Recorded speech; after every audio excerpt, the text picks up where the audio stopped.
Good morning, everybody. I am Krant Namala, Zonal Head South, and welcome you all with colossal pride for Kutumb Chapter 12, Bangalore. At IIFL, we do the talkway, and here comes Kutumb to Bangalore again for the second time in last 3 years.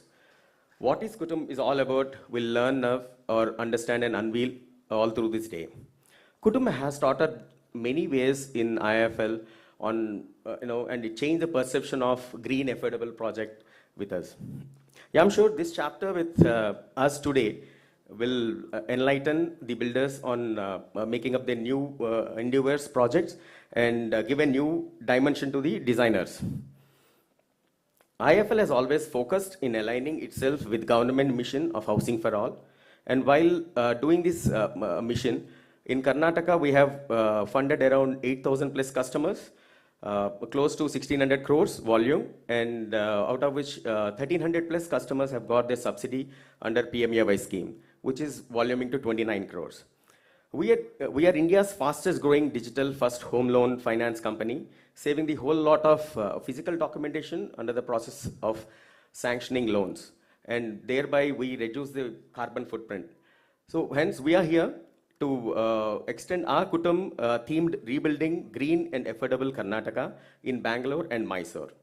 This is 6th association of Kutumb with Asian Development Bank, and the objective to promote and propagate green affordable housing and spread awareness about building climate resilient housing that all saves cost and energy for Karnataka. So as I said, we have already done 8,000 plus houses under the Housing for All scheme, and a subsidy of 29 crores that has been already spent across on to the affordable PMAY credit linked subsidy scheme. This event is also focused on spreading awareness among the developer community about affordable green housing and educate them to have better grasp on the green design, rating and financing options available. This is the second chapter, as I said, for Bangalore in past 3 years. With Kutumb, we want to create an impact in housing finance industry that leads to awareness about green and affordable housing. We have developed developers from the state of Karnataka, architects working on green sustainable options for housing construction projects, and spokesperson from ADB at all one platform. This can address and reduce persistent problem in Karnataka, such as drastic climatic changes, and we have of late seen the Bangalore floods. This all need calls for the adoption of green and affordable housing in Karnataka. So I announce the launch of Chapter 12, the flagship event of Kutumb, to raise awareness about green affordable housing for Karnataka. I request everybody to settle down, and AV please. Thank you. AV is coming.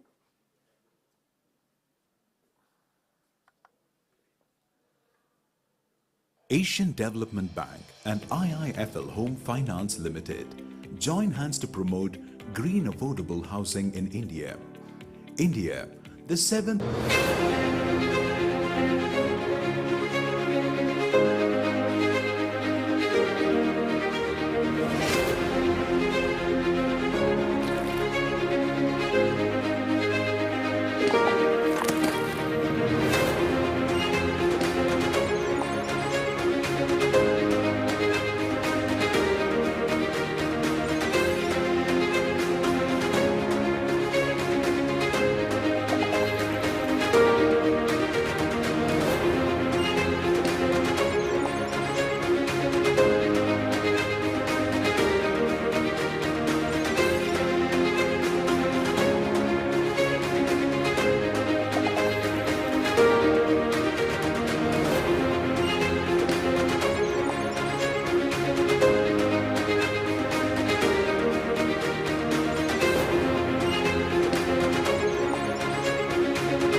morning, everyone. Thanks, Grant, for the insight.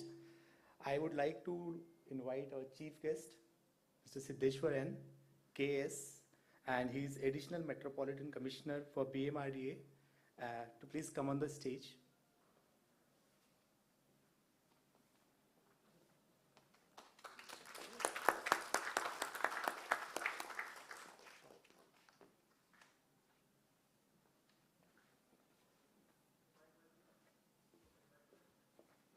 Thank you so much, sir. Thank you. So just a few kind words. I would like to welcome you all, respected dignitaries, developers, and all the stakeholders to this most meaningful event, that is Kutumb 12th chapter, which is aimed at providing green and affordable housing to the EWS and LIG group of society. I am very happy to say that this meaningful program is aimed at fulfilling the noble aim of inclusive growth, which is enshrined in our recent policies of the governments. So it wants to include the people who are at the lowest strata of the society, so that we all can grow collectively without leaving anybody behind. So I'm very happy to witness this program today. As we all know, in this modern era of technological development and industrialization and rapid urbanization, providing housing to all, especially in urban areas, is really a big challenge, while keeping in mind the sustainable development goal of UNO, so that we have to provide housing to one and all while observing the least exploitation of the nature and adopting the green methods, eco-friendly methods, with the minimum utilization of the resources. So I'm very happy to be here for this meaningful program in collaboration with the ADB and IIFL, which is aimed at ensuring this great objective with the teamwork of government sector, financial institutions, developer sections, and finally the stakeholders, that's the beneficiaries who are at the weaker sections or low income groups of the society. So we all work together to make the life of the people better and comfortable by providing them which all possible ways are there to make their life better and to fulfill their dream of their houses wherein they can live with dignity and self-respect. So I would like to wish all the best to IIFL and all of you for getting together here to make the dream successful. Thank you very much. Thank you. Thank you so much, sir. Thanks for the kind words and encouragement. I'm sure we all will get due benefits out of this program. So allow me to please invite Anushma, a Green Value partner, to take this event forward.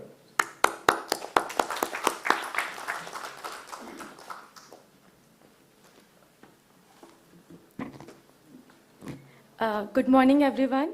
Thank you, Vanessa, for the introduction. And I thank you all the participants in Bangalore and Mysore for attending this Kutumb event.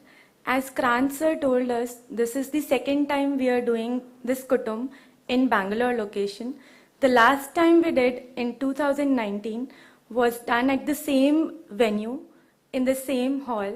And this is the 12th chapter of Kutumb that we are taking forward. And with association to ADB, where this is the 6th chapter of Kutumb. So Krant sir already told that this is a platform where stakeholders from the building industry come together to promote green affordable housing to the EWS and LIG developers. And this is not the first Kutumb that we are having. This is the 6th chapter and 12th Kutumb. And the last Kutumb that we had in Kolkata happened on 14th of September.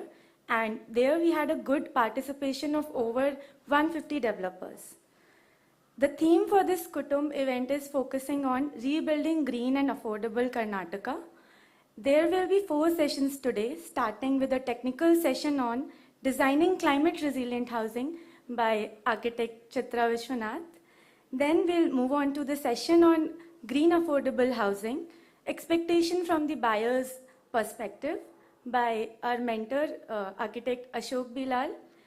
Then a session on financing green affordable housing by Mr. Somadeep De and Mr. Bobby Thomas. And the last session where we'll be having an interactive discussion with one of the prominent developers of Karnataka, Mr. Somashekar Shetty. As I said earlier, that this time we are not alone in this journey of Kutumb. We have collaborated with Asian Development Bank on this path, way to sustainability. And this is the 6th chapter in that collaboration. So the agreement between ADB and IIFL is the first private sector engagement of ADB in India. And under this agreement, we got a loan of 68 million US dollars from ADB to improve financial access of affordable housing and green certification for lower income group developers and borrowers in India. The intent of this technical assistance is to create a know-how and capacity development of the construction industry stakeholders on the green building certification process, climate adaptation strategies, and climate resilient design measures. The technical assistance has 3 facets under it. The first one is the promotional activity, like the one that we are having right now, this Kutumb event, wherein we try to create awareness and propagation of IIFL HFL's initiative on green certification and climate risk mitigation measures. And this part of the technical assistance is taken care by the Gravity Concepts team that we have with us today.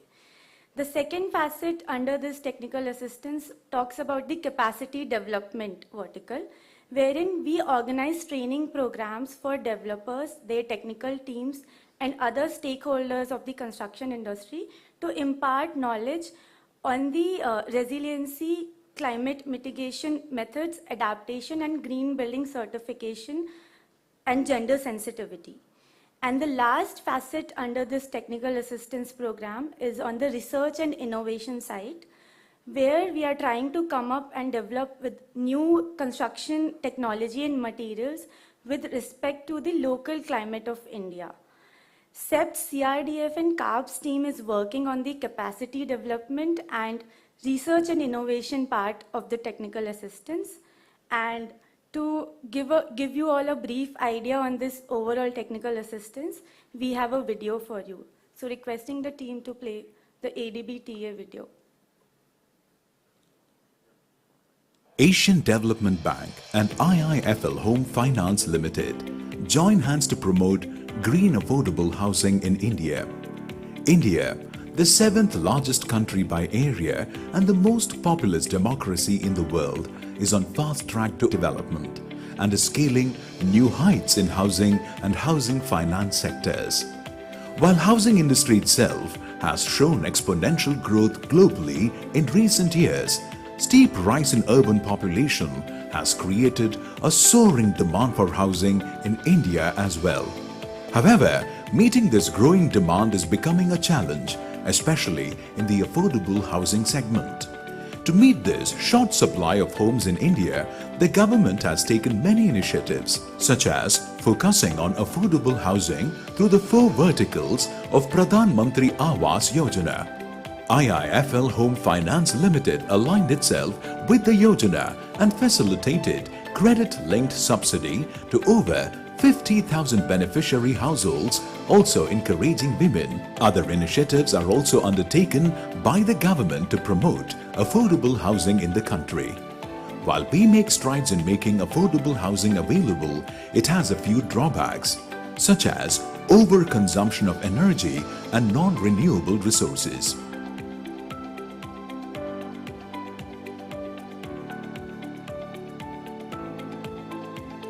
Which is why countering these adverse environmental impacts becomes all the more imperative.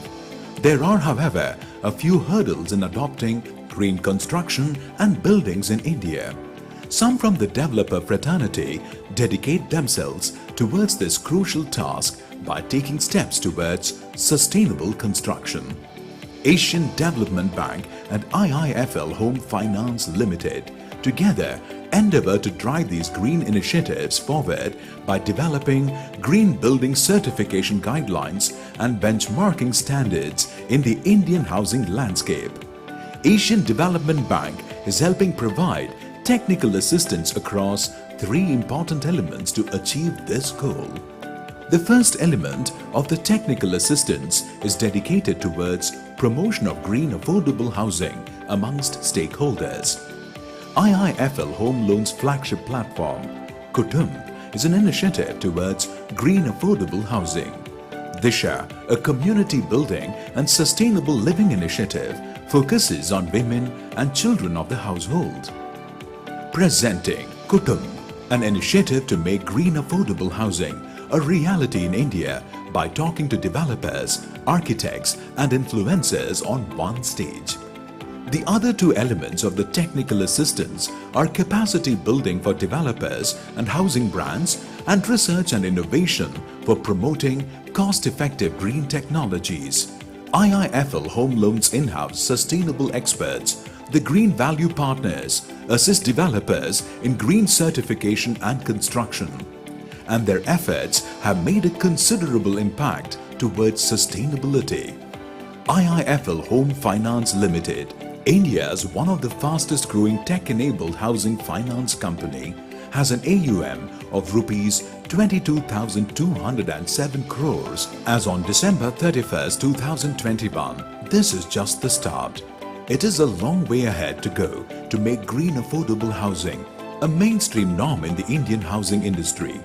Asian Development Bank and IIFL Home Finance Limited have come together to make this vision a reality. I hope now you have all got some fair idea of this ADB technical assistance program that we have. And with this, I would like to move forward with the event. And I would like to introduce our first speaker, Architect Chitra Vishwanath, Principal Architect and Managing Director of Biome Environment Solutions. Ma'am has over 2 decades of experience in ecology and sustainable built practices. She has been actively involved in more than 500 projects in construction of buildings of all sizes, water harvesting, sanitation measures, and eco-friendly materials with relevance to the site ecology. She is an alumnus of CEPT University, and her design approach focuses on creating an eco-friendly way of living with nature. I would now like to invite Chitra ma'am to present on designing climate resilient affordable housing session.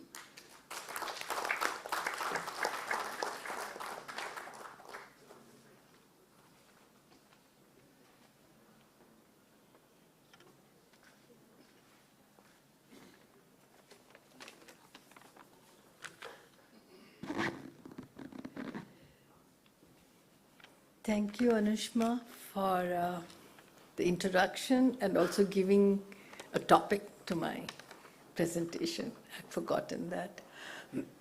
Thank you, Ashok, for recommending me to IIFL, and thank you, IIFL, to have accepted this recommendation and giving me the opportunity. I've never been in such an august place, and it's really interesting to be talking to developers and also looking at the real world issues and I suppose future-proofing the same. So what are our real world issues? Going forward? Okay. And we've been all today discussing also as what we saw in the presentation. So one of the biggest real available issue for you all is the availability of land. Next comes the quality of land, which besides that is the cost of the land. So these three, when we come from the architect side, are pretty difficult for us to help you with. But the two things, the infrastructure and resources to build with, which also you have flagged it off in your presentation, we should be able to work and learn and probably contribute effectively. So I start with one passion, which is of water. And when we do this, when I'm talking about water, I involve numbers. And I find it's quite easy to talk to you all because you all are mostly working with numbers. When I show this to architects, it flies off. So I hope it doesn't with you.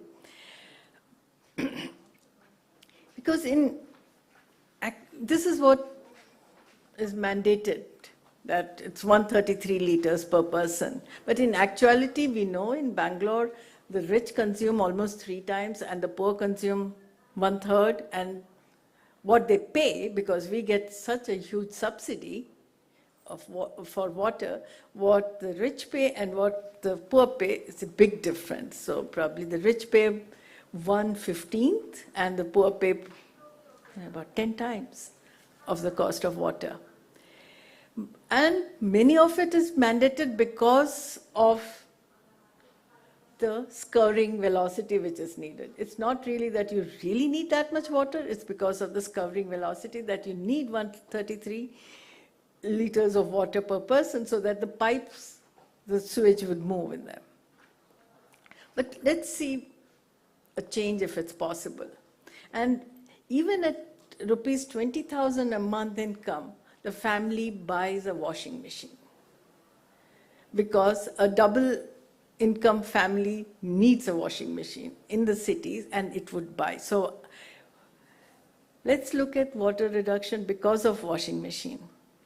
And the other thing is some more little bit of changes in lifestyle and then bring in the use of treated wastewater. When you start using the treated wastewater, the consumption of water decreases. And what it does is that the supply of water, which is essential, is somewhat reduced in your expectation, in your infrastructure. And through this mechanism, you can also provide a better happiness quotient. So here we did a little numbers in Bangalore specific case, and we've taken 40 square meter, 400 square feet of roofing. And the annual endowment is about 350,000 liters or 345 liters. In fact, for the past 2 years, we have exceeded that in Bangalore. We have had more than enough. But let's look at, again, 40 square meter roof area. And at 102, the requirement, per day requirement. What if we look at rainwater harvesting and treatment of wastewater, we will be water positive. We'll have extra water. But then it comes to the design of the unit itself. How do we make that we have that much of rainwater available, and how do we make the total development itself? So if we look at treatment of wastewater, now in a housing you require recreation spaces. And if we put nature-based solution, wetland-based solutions, it's also possible to create that recreation space, but that is treating the wastewater. And studies show that the cost of such treatment is decreasing compared to the conventional cost, and these require lesser maintenance. So let's say cluster-based design, and you have decentralized treatment systems. So we're here looking at how we are reducing the cost of execution and cost of maintenance. And if land is an issue, terrace-based systems can also be adopted. Here, the picture at the bottom is a small wetland system on the terrace which just takes 0.5 square meter per person. So it's 3 square meter for a family of 6. And that's rice growing on the terrace. And if we look at providing for, and we design, providing for clean water at the house without having to worry about putting up filters, putting up all other systems, is to have a clean roof from where the water can be collected and used immediately. So it's a small tank from a roof which is not accessible. So don't let the dog go there, don't grow rice on that particular roof. You can collect that water, and a small tank of 500 liters connected to the kitchen would give you drinking and cooking water without worry. Because in Bangalore, we are going 300 meters deep and we have hard water. We have water with all sorts of issues. So the family ends up putting other systems in place in the house. And see, these are adding to the expense. So the affordability is not only of getting a house to live in, but the affordability is being able to live in. And how do we reduce that? And in this whole sense, we are also reducing the pipelines. We are making the people who are occupying the place responsible for the services they're getting. It doesn't become somebody else. So they also maintain. And many of the kind of clientele which would be there, they work with their hand, and they have, in fact, an intuitive knowledge of being able to repair too. And one doesn't have to now invest in people for maintenance. Moving on in terms of resources, this was another point which was mentioned here. Just by going 1 meter below and still keeping 0.3 meters of the soil, because that's the soil which has the humus, keeping it aside for the purpose of growing rice on the terrace if possible, but the rest, 0.7 cubic meter of it, would give you enough material for 12, by going 4.5 meters down, you get 12 cubic meter of construction with earth, just by going down.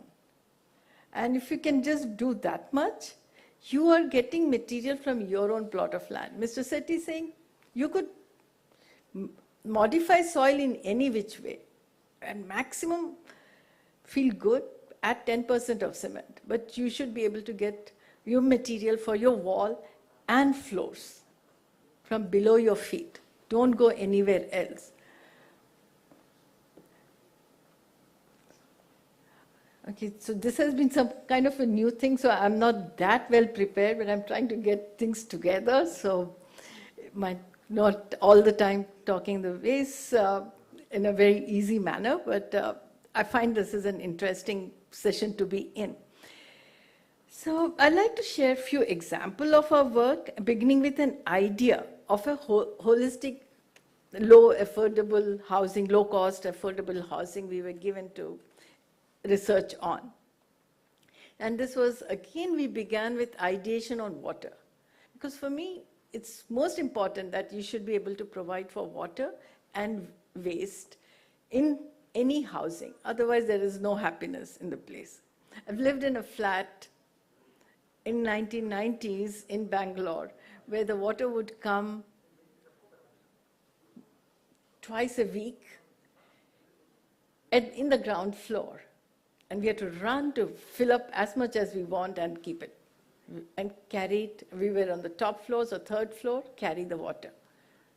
So one has experience, and because that's the way you would be. You wouldn't have electricity, you wouldn't be able to pump it up, so it will not be a gravity-based solution. So how can we bring all these aspects together? So designing of this started from the roof.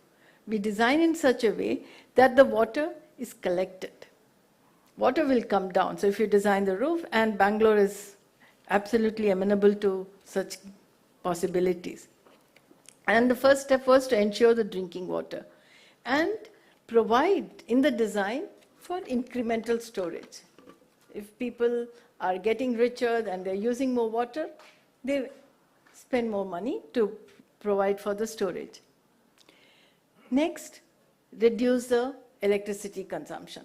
And it's important that we design with ventilation. Studies have shown that affordable housing or slum redevelopment housing done are 10 degrees centigrade higher than the outside, which makes the poor buy ACs.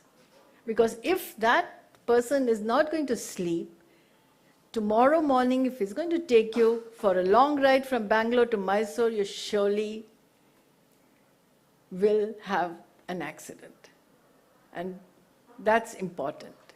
Most of the road accidents are due to lack of sleep, and that is because of ill ventilation in the homes of the drivers.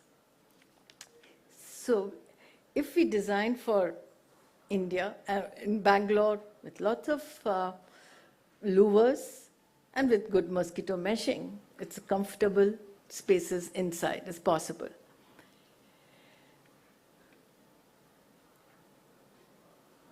In affordable housing, do provide for a small patch of land, which will help with growing food. Because it's important that nutrition is part of housing. And if possible, even keeping animals. And if the people start thinking out of the box, one can think of humanure. So this is the holistic unit, which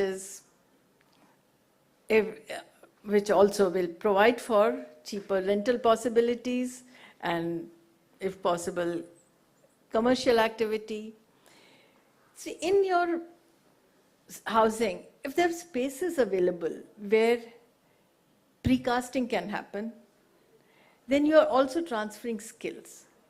Again, because you're looking at the clientele which would be working with homes, with hands, and has skills. So you can create a lot of available merchandise in the place for replacement for others too. So looking at this, and then it's a one unit, it can have everything: electricity, food, water. If they add a staircase and rental possibility, and also sanitation, getting combined together, having trees which would provide for timber, food. So we have almost prepared a working drawing for it. Okay.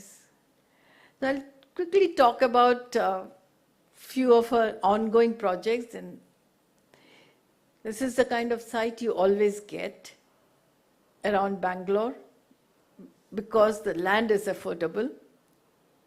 Then you aggregate, then you decide on certain portions where you have now aggregated and got the approval. So this is the process we go with you, designing, because you have identified certain number of clientele. And we have done this project called Tamarind Valley Collective, which is right now getting approval, where it's a clustered housing. So they're going to share walls, reducing the cost, and build with earth. This is another project where the work has started. So how do we get the material? Most of the agricultural land is what we end up buying. So those have these bunds which divide the two plots. So take the earth from the bund, again keep the top soil so that you can use it for horticulture. Then the soil which you get is this beautiful color, but it could be any color. It doesn't matter if it's not that red. Mix it with quarry dust or with sand made by people like Mr. Rajesh of rock crystals. Mix it with that and a certain amount of cement. Press it with hand at the site and make these blocks. They're sun cured. That's how the block looks, and make the walls and the building. But you also get around Tiptur and other places, you get land with lots of stone lying around. So you can pick up those stones, mix it with earth blocks and make walls. So you also get facades and different looking buildings too, not similar boring. And then you don't have to, by the way, all of these you don't have to paint. So the maintenance later is not there. We have done these buildings, and my own house is 27 years old and it still looks the same. So a small story, this is a house we took 17 months to construct and design. It's 4,400 square feet of it. The clients lived in it for about 17 years, 12 years, and one day they sold it. The next day they started, the plot was large. The plot was about 12,000 square feet. This is in Vidyaranyapura, so great place to have 12,000 square feet of area. And it's, the prices are rising, it's possible to develop, so the developers came and demolished it and created a big mound and then built this. One bedroom looks into the other bedroom. Then the facade is full of clothes hanging. Now, I'm not complaining that I didn't get the project. No, I'm not complaining about that. But I'm feeling it's important that as developers you contribute to the city. Why are people coming to Bangalore? It's not just because of its climate, but also there was an inherent beauty, and it's still possible to create that. But this is the way it's happening because we are only looking at a notional economic advantage. We had, during the COVID times, we had news items which said that people are leaving homes which don't have ventilation. They're empty in many parts of the city. So we should look at better design sensibility, do work with architects. And so what I was saying is that, yes, you demolished it, but there was possibility that you could have used all the materials and not sent it to a lake and then afterwards complain when the lakes flood. It could have been used. Here we have used we also broke a house which was in this plot of land, and we used the material to build load-bearing walls of 4 floors. It is 300 mm thick, which you see on the left side. We built a compound wall. This is poured concrete. That's how it looks, and this is how rock crystal supplies you materials, which are all building debris. And you could do it at your own plot, or you could do it or we could send debris to such vendors and get it and build well. So that now we are really reducing the carbon footprint of it. So we're looking at every building to be available for reuse later. And no longer are we going to be leaving Dodbettahalli like that or any other places. These are also very beautiful landscapes. When we travel from Bangalore to Mysore, we love to look at the landscape, but now it's all getting cut because we need these materials, but these are all available for us. Our bylaws are changing. Since our bylaws are changing, yes, we can build more. Then we will be breaking buildings, but we have materials right next to us. We have material below our feet, we have material with us. So this is the simple way of pouring concrete, the way you do. So you're not even introducing a difficult system. You have the material available, and we are talking about replacing it with available debris, mixing with a little earth, because that's a lovely color also you could have, and finally finish it and enjoy. And create something which is better for the future and climate resilient. Thank you.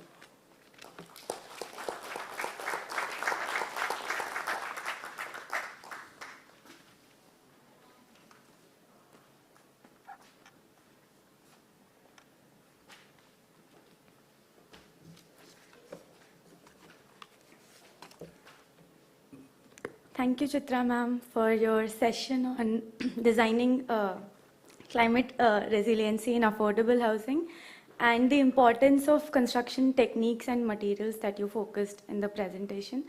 And I just want to tell the audience that we have also set up the CACB blocks and the aggregate that ma'am was talking about in the pre-function area outside. So during the lunch break and the tea break, you can just explore the materials there. And also, if you have any questions to ma'am, maybe you can ask.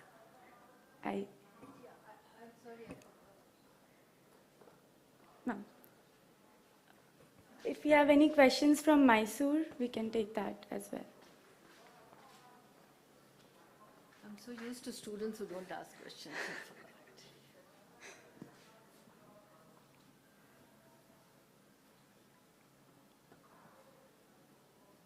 Any question related to the nitty-gritties of the construction technology or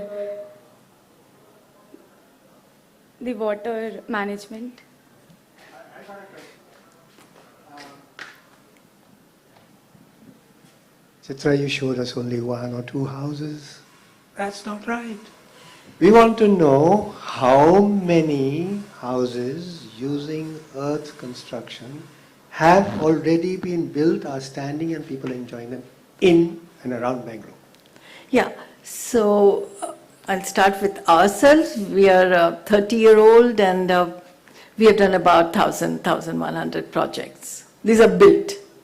And in Bangalore now, I think Ravi Kumar is the best. We're saying that he's working with 200 architects. So he's providing a lot of materials here in Bangalore, and Bangalore must be having at least 10,000 buildings. Okay, Bangalore people rejoice. We have the largest number of earth building, contemporary, let's call it contemporary earth buildings in the world. Nowhere else do we have so many. And we, as usual, we Bangalore people are, diffident and very shy, and we don't talk about it. We don't tell. We don't beat our chest about it. But we have the largest number in the world. Yeah. More than 50,000 houses, Bangalore.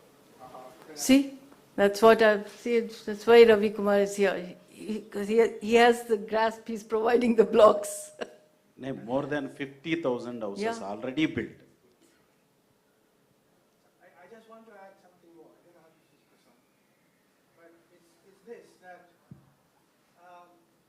you cannot say that this is going back in time, Yeah. becoming old-fashioned. No, it's going forward in time. It is actually the technology of our future. Yeah. All right? Reduce the use of cement, reduce the use of fresh material, reduce transportation costs, reduce the investment in steel, make homes that are affordable. It is the technology of the future. Right? Yeah, in fact, what we call as modern architecture is 150 years old. And we still do the same thing. We have to think differently, especially with the clear and present danger of climate change, which is... Can this be adopted in the multi-storied buildings like 37 floor, 40 floor? Yeah, Commissioner, the first question one has to ask is why 37, 40 floors? And that's why I started with water. And water coming from your roof, no? So in Bangalore it's not coming, otherwise we have to bring it from Kaveri and have all the fights for that bit. And so if we cannot harvest and we cannot put number of people under a roof, and we have to bring everything from somewhere else, whether electricity, water, and then the transport within, it's going to be much more expensive. But still, besides all that, it can be adopted anywhere, because even if it's a 37-floor high building, it still needs walls, no? Yeah, ma'am. I'm not asking about the rainwater harvesting or. No, I'm saying the earth walls can happen. Yeah, It can construction happen itself. anywhere. anywhere. This is why it's very versatile. It can be made lighter, and it doesn't need, if it's inside walls, it doesn't need even that much of cement. It can be made thinner. No other material, if you're manufacturing it, a certain thickness comes, and you have to live with that. If you're going to use stone, a certain weight would come whether you need it or not. So here you can really adapt the material for the purpose. So it can be used anywhere. Both these, the construction debris and earth, can be in any amount of wall. And in fact, it is also very good inside. It will reduce the humidity system. So any heights. Do we have such buildings in Bangalore, ma'am? As I told, 37 floor or... We have about, now he's saying, how many? He said 50,000. Multi-story. No, so multi-story is there, but it was made sometime in 2000, not even 2000, 1992, 93. It was in on JP Nagar Road. He made 12 floors. The road across, he took the soil and he made, but he plastered and painted. That was a developer who did then in 1990s. In 1980s, KHB decided it will build the largest earth colony in Asia, which is it promoted, but due to corruption and insufficient engineering knowledge application and also bad detailing from the architectural design, we had a lovely housing complex at Yelahanka, but it collapsed. So there are a lot of factors. So the quality control is a big factor, and that's important.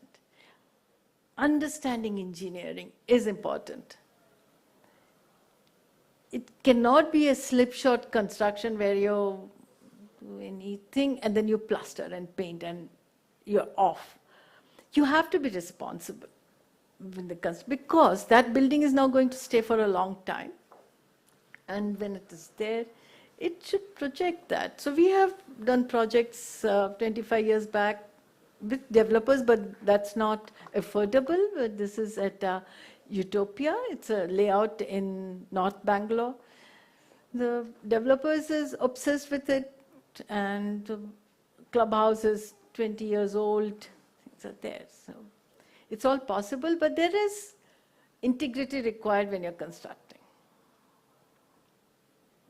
But let me add to that, that with so many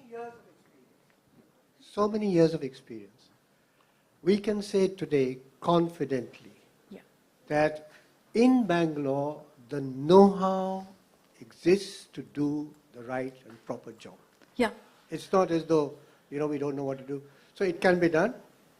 And talking about multi-story, and Chitra saying that you can make these blocks to any shape and size. As you saw, there's a hand press. There are mechanical presses also. You can design the mold to the shape and size that you need. All right? And so it's truly a versatile method. You know what? How much better it is compared to burnt brick? If you were to compare carbon emissions, even with 10% cement in a soil block, if you compare it with a burnt brick, the carbon emissions of a burnt brick are 20 to 30 times more.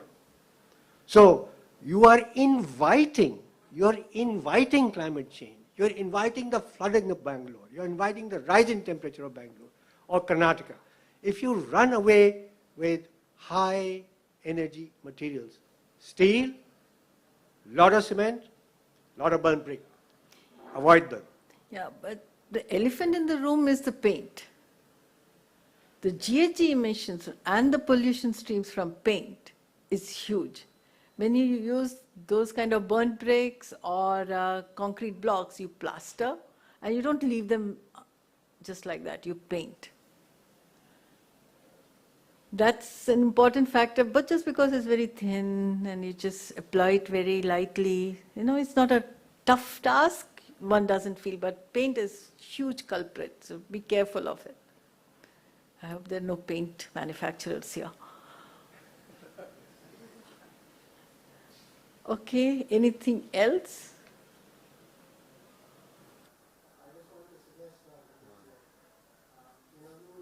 Enlightening session. Yeah. So the thing is, I also, since we are talking about like in Karnataka, apart from bricks, mud blocks, what are the other materials that are sustainable and can be used by the developers? Especially when you're talking about paint, what is an alternative that they can actually, look forward to? Yeah, so what really says that we do scientific investigation of the site first, okay? So if we know the SBC, and if we say we're just doing ground plus 2 or 3, frame construction can be avoided. That's one bit. I don't have to look at her, no? Yeah. And then, again, the blocks are versatile. You can decide that certain portions are getting more load. Suppose a beam is coming, you can have more cement in that, 10%. The rest can be 5%. So the first job is to look for earth and then modify the earth according to the loads coming. So there is no getting away from scientific investigation of the soil and the scientific investigation of the structural system before you decide a material. Right now, we blindly say that RCC frame and we'll fill it up with walls. And then we're looking at material which will fill up as an alternative. Look at it as the whole construction as a possibility and then design. So there are many other stuffs. You can make whole construction. I showed you a ground plus 4 construction with debris. Don't give away debris for paver block manufacturing. Don't make paver block, leave spaces green. Right now, everything goes away in making paver blocks. Use walls, make walls out of debris.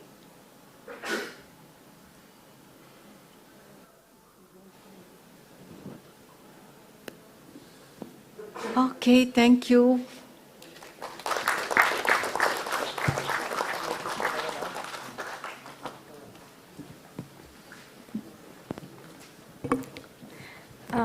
Yeah. So also I would like to tell you all that the venue in which we are having this event is a Griha 5-star certified building, and this entire complex is designed on sustainable principles with the major emphasis on landscaping strategies to mitigate the odors from the nearby stormwater drain. So it's in between the city near a stormwater drain, but you don't feel like when you're inside this building. So that's the impact of developing a green housing, and the impact that it has on the users of the building. So with this, I would now like to invite Ashok Bilal sir for our next session on what does the buyer want.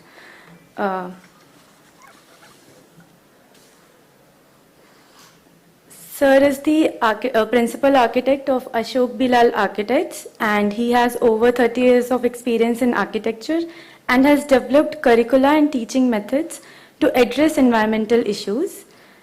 Sir has been associated with us since the starting of this Kutumb journey, and he has guided us throughout this sustainability method.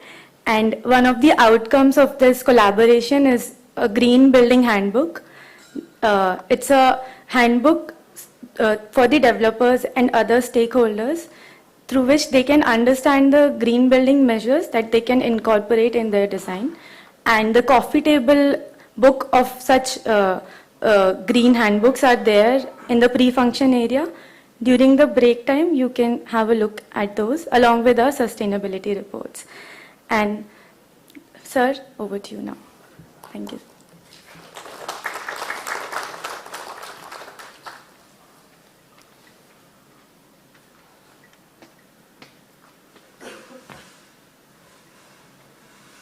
Thank you. I'm supposed to use this. First, Commissioner Sir, I really want to address you because I was so impressed with how briefly you summed up the total issue of environment, the housing for all, and affordability, set in an urban context. You really summed it up beautifully. And what we see from Chitra's work, and this is, 20 years of work, it's no small job. And there are many, so she was the person who started it all, and now it has become a property of, let's say, the Bangalore culture. We know that we can do it. So as somebody who is so critical, well positioned in the way things should happen in the city, I really request you to give this use of this material and technology a strong possibility and a strong thrust by whatever policy means that you can muster. I shall be most grateful. Right. So this is a little bit of a long journey. I'll try to speed it up a bit. What does the buyer want? And I'm going to try and pretend to be the buyer. And you're all, whether you're designers or developers, I'm addressing you because I'm saying, this is what I want. Okay? So, of course, I want, how does this move? Green button?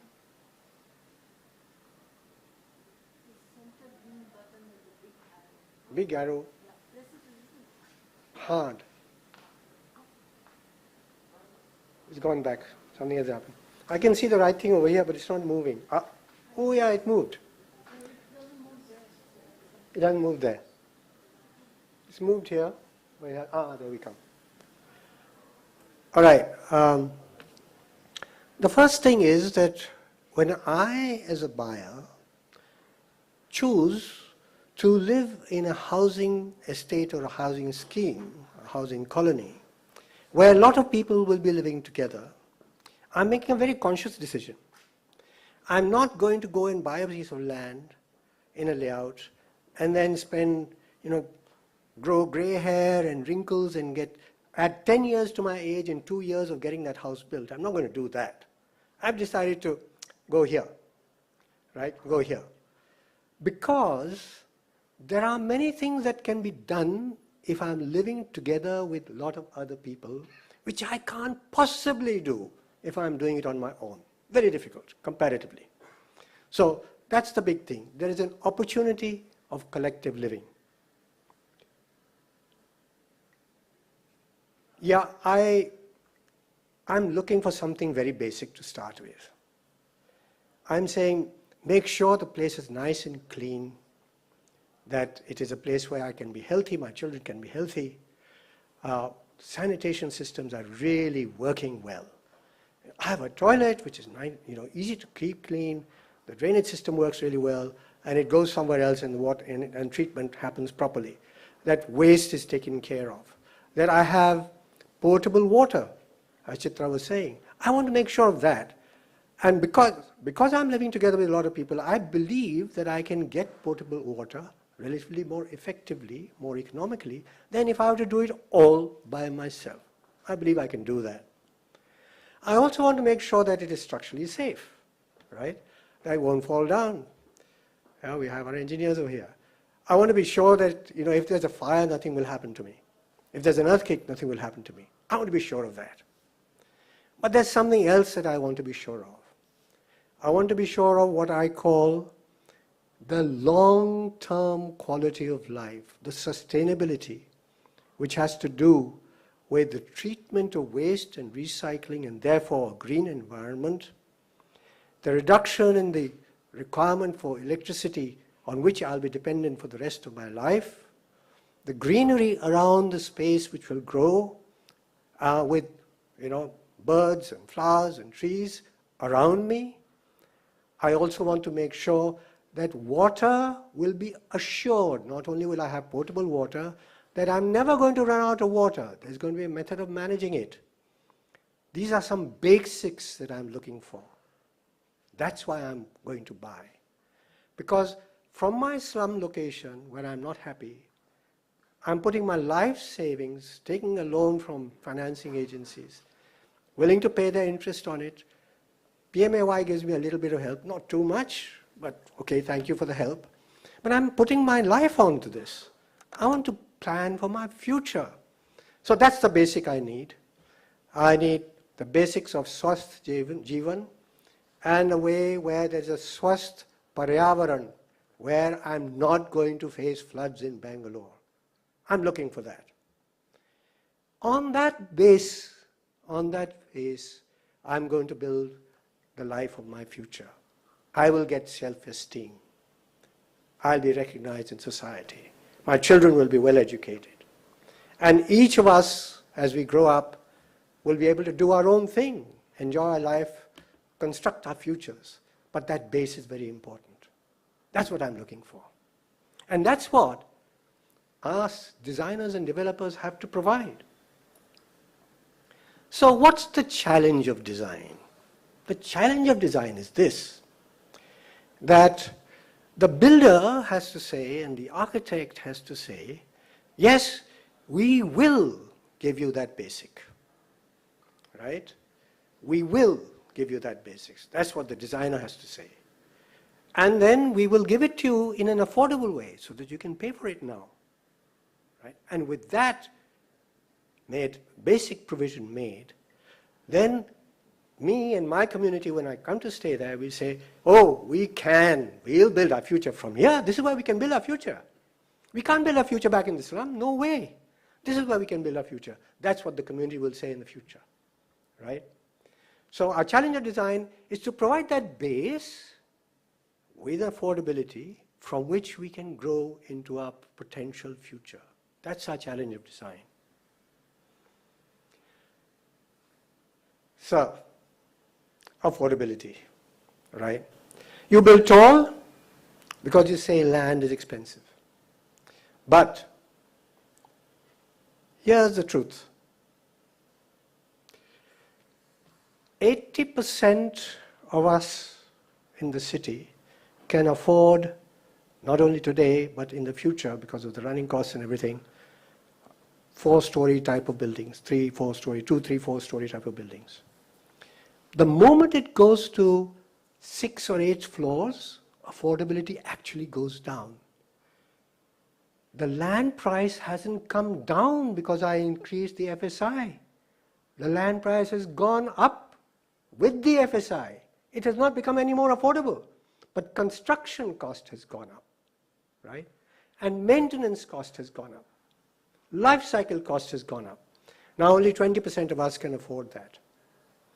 But if you talk about 15, 20 stories, hardly any of us can afford it. Only those who say, oh, you know, I live in a penthouse, I can see the golf club from here, I can see the race course from here, blah, blah, blah, blah, blah. We're not worried about those people, right? We are worried about those who really need their homes. So, basic lesson, go for 3, 4 stories. That's optimal. Have a land policy that makes that possible. Have a land policy that makes that possible. You know, we did some really hard work to work this out because we saw city after city is increasing FSIs. And we saw there are some places where 3, 4 story affordable housing projects, there are even 8, 10 stories affordable housing projects. And some places they say, we're building 16 stories, 20 stories. We still call it affordable, inverted commas. So he said, well, let's look at it. Let's understand what it's all about. What's the impact of all of this? And this is the result. What is it? There are 3 models. There's a low-rise model, 4, 5 stories high, medium-rise, 6, 8, 10 stories high, or say up to 8 stories, and then taller. 3 models. And we looked at what is the open area per person living in that society. What is the embodied energy? In other words, what is the amount of energy used in the construction of the building? How much steel are you going to spend? How much cement are you going to spend? Right? We looked at that because that has an environmental impact. We looked at what is going to be the cost of running the building, keeping it going, pumps, lifts, common areas, etc. We looked at what if tomorrow, because of government subsidies and schemes, we can put solar PV on the rooftop, right? What is the possibility? And we looked at construction cost. We looked at which can be built faster. We looked at the maintenance and affordability of the maintenance. We also looked at what happens if there's a disaster. What happens if it's an earthquake? You are living on the 16th floor, and you are living on the 4th floor. What will you do? You'll say, can I come and live in your room? Can you please take me, If there's a fire, what will happen? Which is most, if there's an electricity breakdown, you can't, as you were talking about, you can't pump the water up, right? You can't make the lifts work, and I'm living on the 10th floor. Gosh, that happened to New Yorkers, believe it or not, several years ago. It happened to New Yorkers of all places. So which is more resilient form of living? Which is more resilient form of living? 3-4 stories high is the most resilient. It's the most economical. It is the most sustainable. That's a very big lesson for us. So housing policy has to make that possible. That's the job of housing policy. Another fact, we did a lot of surveys and we did see that homes have to be small, 30 square meters, 40 square meters, 50 square meters. Small homes, because that's all we can afford at the moment. But there are 6 of us, 7 of us, living in the home, and it's too tight. And most of us are below the age of 20. Most of us, and we don't stay at home. We wander around. We go out of the house, we go play in the streets, we meet our friends, we do whatever we want to do. We can't stick inside those rooms, it's too small. So, what is my home if I'm a child, if I'm a young person? What is my home? It's not my room, no. It's the compensatory open space around my home. As I come out of my house, where am I? As I come down from the building, where am I? If I go out a little bit, where am I? That's my home. And so, as we saw earlier, when you have 4 stories high, you have the roof terrace that you could use, you have the ground which is close by, you have passages, etc. that can you also use. So, again, provide more compensatory, habitable, livable, outside the home spaces. In trying to cut down money all the time, you make the passages so narrow, only one person can pass through. You make them dark and dingy, right? And you put the buildings right next to one another. As a child, I feel suffocated. As a youth, I feel suffocated. I know that this is not where I want to live for the rest of my life. That's not the message I want to give. Well, so there we are. Here's a picture of 3-4 stories high construction, plenty of livable outdoor spaces between and around buildings, right? And don't forget the roof. You can put another roof on top of that to collect the water, Chitra. We can do that too, all right? Shade, collect water. But you can use the roof. The ground that you've lost, because you built on it, is available once again. But it's available only if it's 4 or 5 stories high. Otherwise, it's too far away to go, right? Well, we also want neighbors, right? I've seen a lot of schemes where you have a staircase, teeny-weeny landing, 4 houses crowded around it, no space in between, and we hardly meet each other. But here's a different kind of plan. There's a passage, and in front of the entrance doors, there's a little space where actually I can put my bicycle, put my tricycle, all right? Come out and sit there and talk to people on the street. So these are streets on different floors. And look at the way the houses are organized. Sharing walls, reduce the amount of material you consume, sharing walls, and you protect yourself better from the outside heat. So 2 things come together. It becomes a green design because it's protected from the heat. It becomes a green design because it reduces the amount of material you consume, and it produces neighborliness. Extremely important. Neighborliness is very important. Yeah. Streets on all floors. Neighbors and friends. That's what I want. I don't want to be stuck on a teeny weeny staircase going up, right? I want neighbors and friends. If you're 4 or 5 stories high, and if you got the streets in the sky kind of idea, you know what? Somewhere along that street, you can put one lift. But make it a long stretcher lift, right? Like they have in hospitals. Just give one, or maybe 2. That's all. Shared by lots of houses, because it's on the street. Because when Amma passes away, she has to be brought down with dignity. She has to be brought down with dignity. Lifts have to be made affordable if you're going 4 stories or 5 stories high. Something else. Oh, we are all experiencing this. Bijli price is going up year by year, even with the subsidies. And the moment I put the wretched air conditioner in, my bill has gone 2, 3 times over.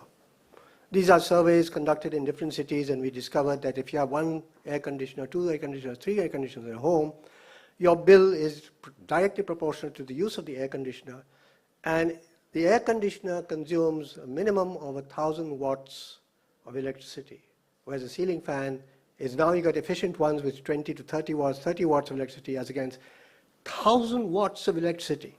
All right, it's very costly, right? So we are now worrying about that.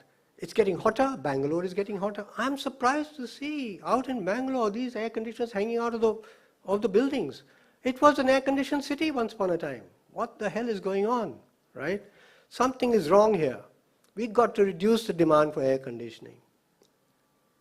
Now imagine there's a lot of dwelling units being built, and only 10 square meters, say 1 room, in each house is going in for air conditioning.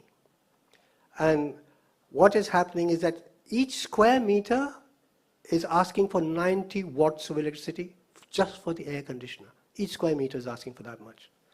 Now you just multiply it by 20 million dwelling units, large number. And you have a huge demand of electricity. You go to the ministry or whatever it's called, coal, energy, whatever. What's our ministry called? Ministry of? I don't know. No, not MNRE. The one that produces all the electricity, whatever that ministry is. Right? You go to them, they say, sorry, we will never be able to give you this electricity. Not possible. You're not going to be able to do that. So what does it mean?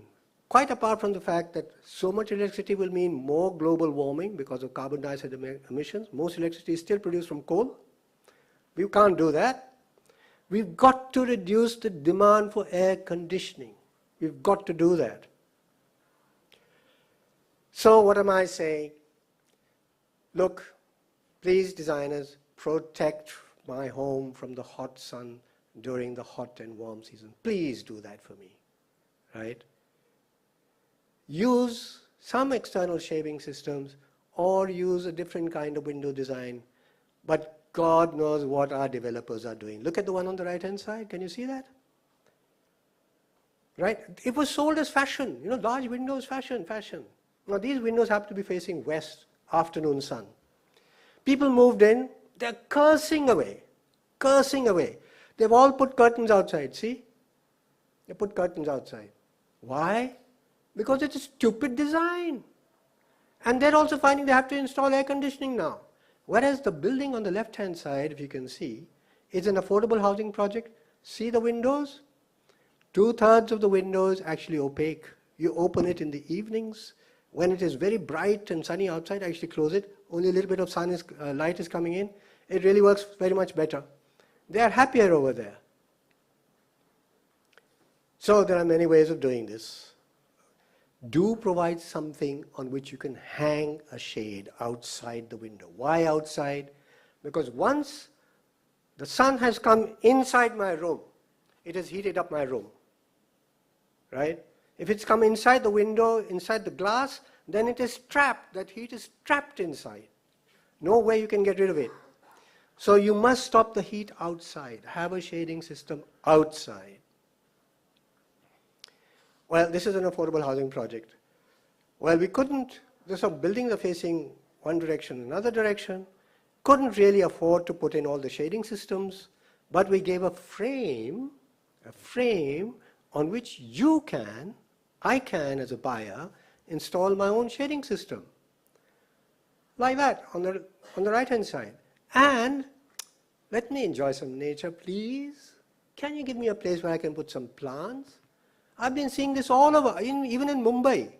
I've been seeing this all over the place, everywhere, in Delhi, Mumbai, any city I go to.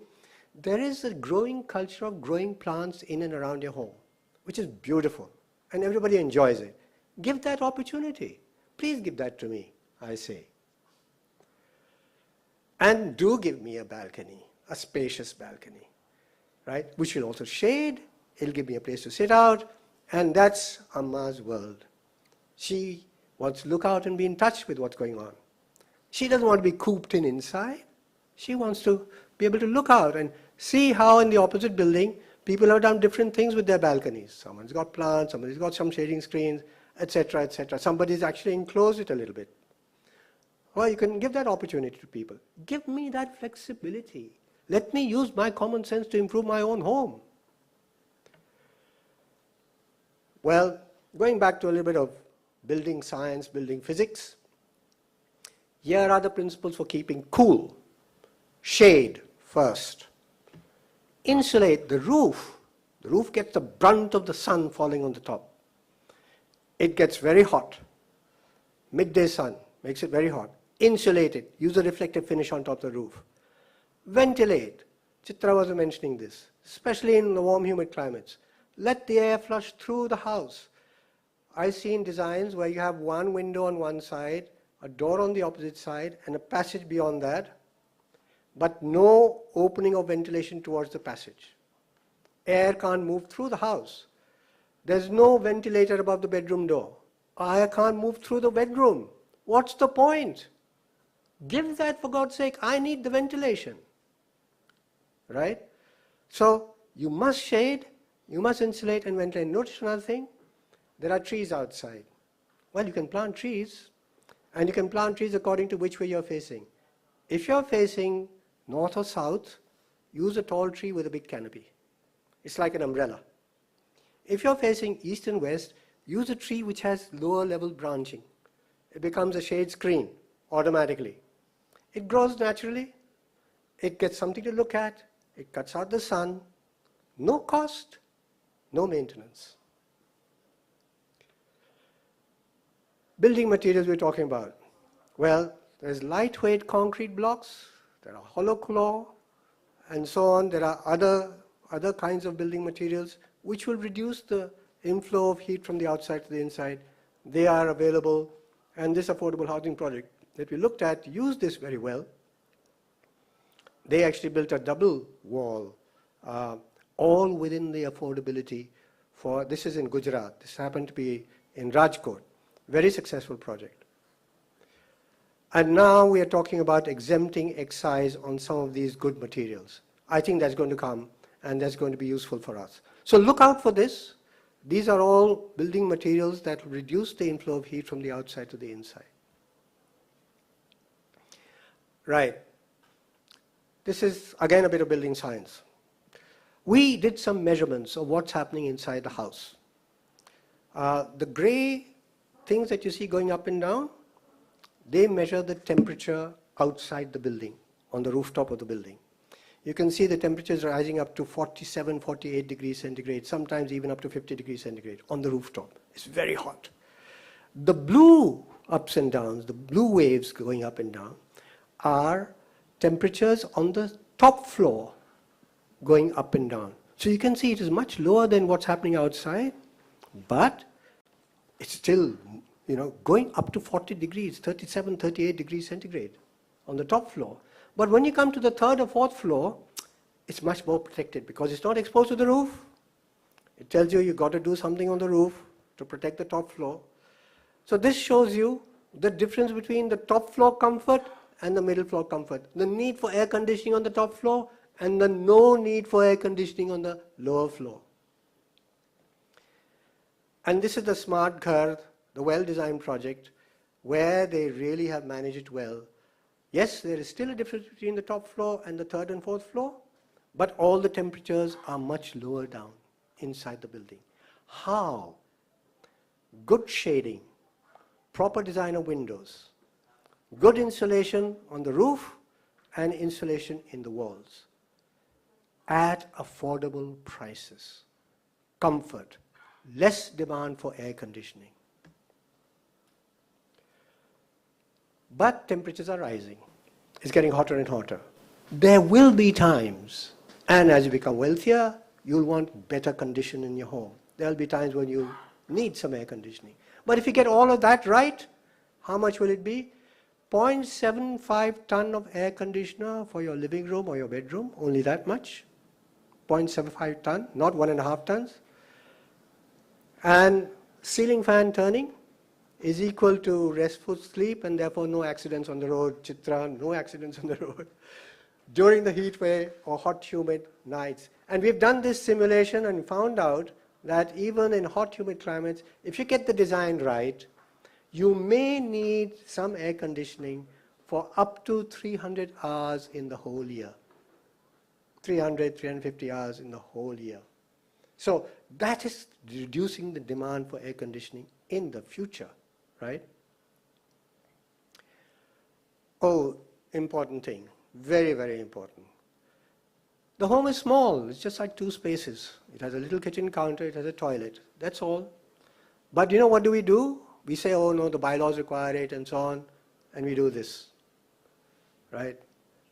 Because our kitchen has to be a separate space, the toilet must be such and such a size, blah, blah, blah, and bedroom has to be... So you end up subdividing the space. Actually, what I want, right, is different from what my neighbor wants, or what my nephew and uncle want. They want something else. They say, give me an open space, and let me do the inside myself, please. I'll put cupboards to divide the rooms. I'll have smaller rooms or bigger rooms or whatever, whichever way I want to live. I want to have the flexibility for the change and to meet my particular needs. So this is really saving investment for the future because you're allowing by design a degree of flexibility, right? And that is what I'm looking for. I'm going to live in this house for the next 20, 30 years. And I might want to change something inside it. I don't want to live in a house which I just can't even touch. I can't touch the walls because they are structural. I can't touch the electrical and plumbing because they are done in a particular way. I want flexibility. And requirements do change over time. In fact, people sometimes buy the neighboring house. Or they sell a part of their house to the neighbor. All right? And you can see my needs will keep changing over time. Please design in such a way that I can fulfill my needs without having to either shift my home or to break it out all down to make new homes. No. Design for internal flexibility. Be resource conservative. Be resource conservative for the future. Oh, what do I see from my window? I went to this scheme in Ahmedabad. The municipality is very proud of it. On the left-hand side, can you see? What do I see from my window? I see someone else peering at me right across that very narrow space. Whereas in the other scheme, it's a little different, isn't it? It's a little different. So I think I just want to have something nice to look at from my window. I deserve it, man. Don't take it away. Don't say this is all you can afford. No, I'm not accepting that. I deserve a decent view from my window. I deserve a marketplace close to where I am, where children can be safe, where we can walk around, where it's not covered with trucks and vehicles and so on. Pedestrianize. Keep the vehicles in one corner. Have a marketplace nearby. I need a neighborhood open space. Not only a neighborhood open space, cars tucked away from where people are playing, where the children are playing, and I want to say, oh, there's my daughter playing with her friends. Can you see? I'm sitting out, from my kitchen balcony, I'm looking out and saying, there she is, playing, she's safe and sound. That's what I want. Because I know she's going to go there. So I need that, definitely need it. Don't say, oh, can't be afforded, we just have rows and rows of blocks and a big road in between and lots of parking on the ground. What about children? Oh, they'll manage. That's not fair. You can't do that. Again, what Chitra said, built upon that idea. Can I have a shop right here on the ground floor? Is there some places where I can convert that into a shop? Will the rules allow it for me? Sir, please allow the rules. I want to open a small shop, a tailor shop, a beautician shop, something, some provisions shop. I may even use it for part-time, only on weekends. But so long as it is a service that people need, I get some income, they are served. What's wrong with that? Perfectly okay. So within some rules and regulations, this should be actively promoted. And look at the shaded street. Streets can be shaded, right? You can even plant trees right in the center of the streets. Drive on either side of it with a motorcycle or three-wheeler or small car, and streets can be shaded. Even when there's narrow space, always allow for some greenery. Always allow for some greenery. Again, building up on what Chitra is saying. Yes, densities are going to be high, but never completely remove the possibility of people looking after some plants and letting and seeing them grow in front of their homes. Look at the difference it makes to the place.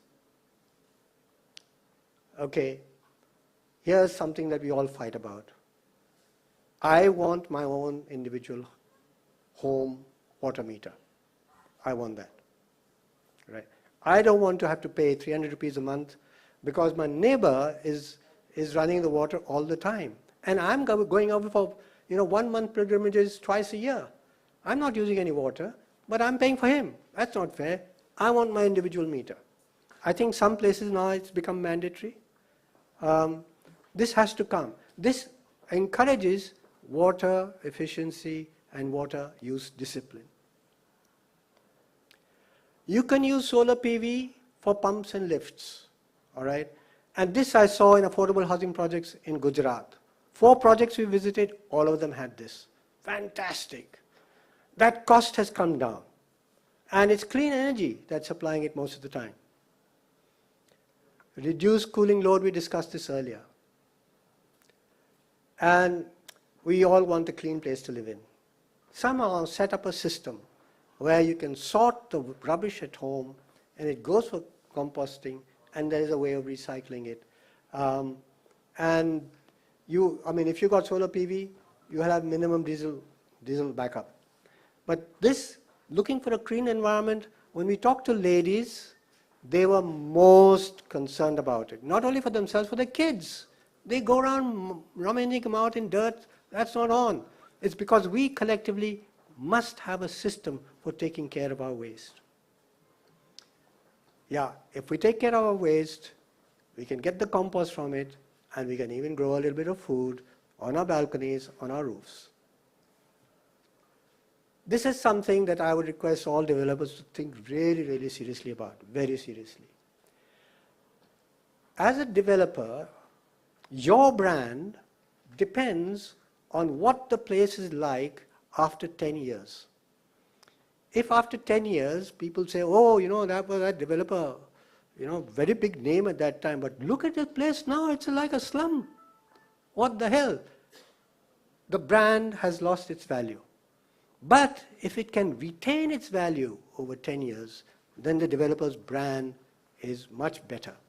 Okay? People will come to that person. How does that happen? Because the developer becomes a person, all right, who helps me look after my environment. First of all, he gives me a great reception when I first come there. He arranges some home support for me. He says, we'll have a solar kitchen on the roof. They'll make idli every morning, fresh idli. You can put it in the tiffin for your children. Order it, you'll get it every morning. We'll do it on the rooftop. We'll give it to one of you over here. We'll do that. We will give you some organic food services. We'll organize a rooftop laundry for you. Big saris have to be washed. Big sheets have to be washed. They have to be dried. We'll have a laundry on the top. We will create a community information system where you can all get to know each other and come together. We will arrange for you transport connectivity, extremely important. And we will arrange for you a secondary system. This is going to happen now, naturally it's going to happen, of repairs, maintenance, furniture.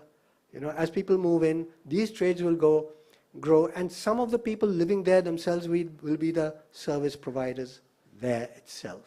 But who does all of this? Who makes it all happen? Who makes the community really work? It's the developer who has to do that. The developer has to do it in his or her own interest. When I get that support from my developer, I'll tell everybody, here's a company, they provide they have a subsidiary, they provide maintenance and management of our estate at a reasonable price, but we get a fantastic end result out of it. And look how the place is growing beautifully. Yeah. So, children need a place. We all need a place to be together. Don't forget this. This is New Year's Eve, and that was Christmas Eve.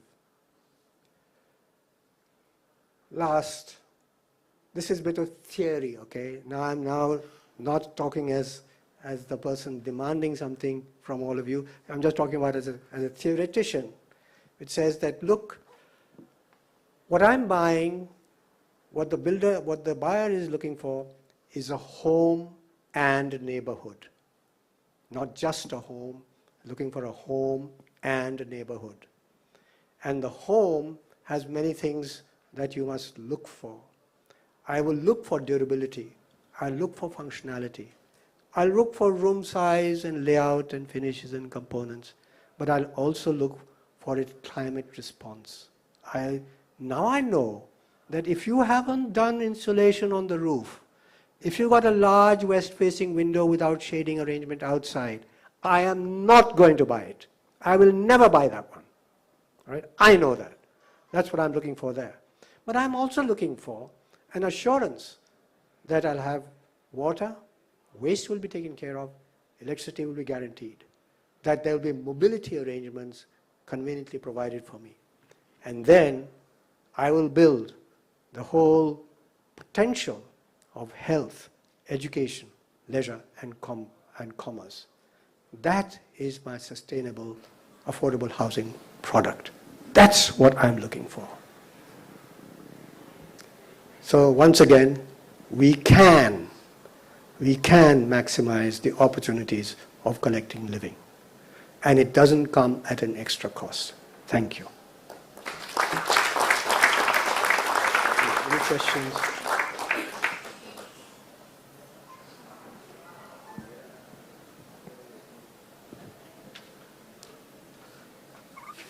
That's it? I'll just ask if anyone. Yeah, if there's any questions. Yeah. If anyone has any questions, please feel free to ask. Yeah, Chitra. Yeah.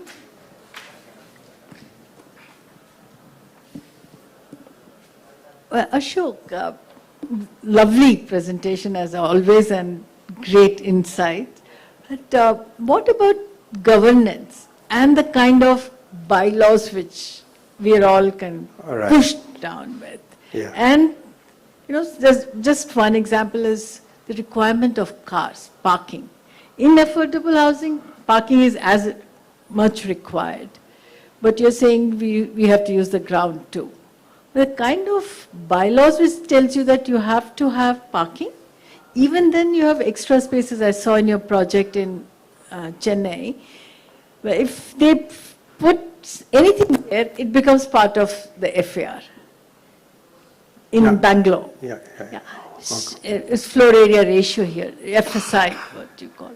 Yeah. So there needs to be a really big rethink on bylaws completely on ecological and social measures. And how are you looking at it? Yeah, you hit the nail on the head, Chitra. Absolutely right. We have argued for a special set of bylaws for affordable housing, right, which then optimize all these competing demands. And we've worked on it to a certain extent. I didn't have those slides which actually show you how you can organize your space and parking spaces and how you can interpret parking requirements, how you can interpret the requirements of vehicular access to buildings and so on more intelligently, so that you get more soft ground open space, more space even to build on, and less space devoted to just vehicles. That is definitely required to be done. I think they need to be looked at definitely. It's interesting, in Maharashtra, they have separate requirements of parking when you come to affordable housing. More bicycles, more this, more that, etc. But it still amounts to one huge quantity, which is over-provision. It's actually over-provision. What also needs to be done, and I saw this in one project in Ahmedabad, it was an excellent idea, is that they had provided a still space which was supposed to be parking. But next to that, there was actually a park. All right? The folks who lived here converted that park, half of it into parking, believe it or not, and the other half they retained as a park. And the still space is a huge living room. The kids are there, the ladies are there, in the night people sleep there and so on, this sheltered open space. So this, how you balance these competing requirements in affordable housing needs a reinterpretation, a much more intelligent look. And this could be devised as let's say, at a central level and become a recommendation for affordable housing projects. I think that definitely needs to be done. Yeah.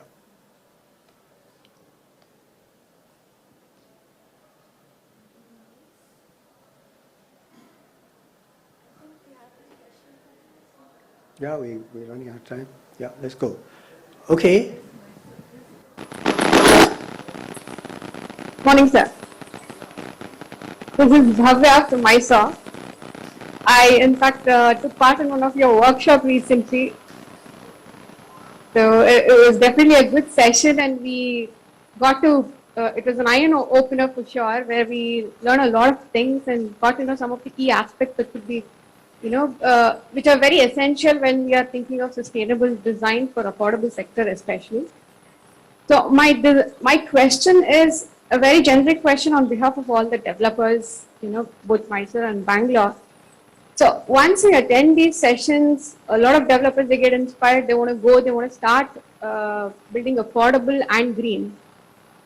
And they approach architects. They obviously cannot come to, everyone, for everyone to come to Chitra ma'am or you would not be feasible, but they have their architects in their cities. So a lot of architects themselves are not aware how to start, sustainable concepts in their design itself, and they end up designing the building extremely unsustainably. So considering that, what are the three things a developer should and must insist from an architect, or give pointers, inputs to an architect when they start designing their project? The top three things, which will also be concentrating on affordability and going green, basically. So yeah, I would love to know some more light on that. Yeah, well, I think that's a superb question. Because what we as designers and architects like to have is a really good brief. And a brief that we have discussed together, and we have said these are the things that we want to achieve. Right? We want to have that brief. So let's say that as developers wanting to do green, we have certain, say, three main aspects that we want the architect to also look at, but the architect might also have something to add to that, which might be also useful. So it's a conversation. It's not only a one-way street. What are the three aspects?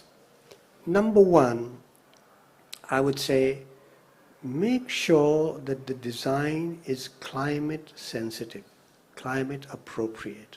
Make sure that if you are designing in a hot climate, warm, humid climate, that according to that you make the homes as comfortable as possible by what we call passive design measures, without dependence on air conditioning.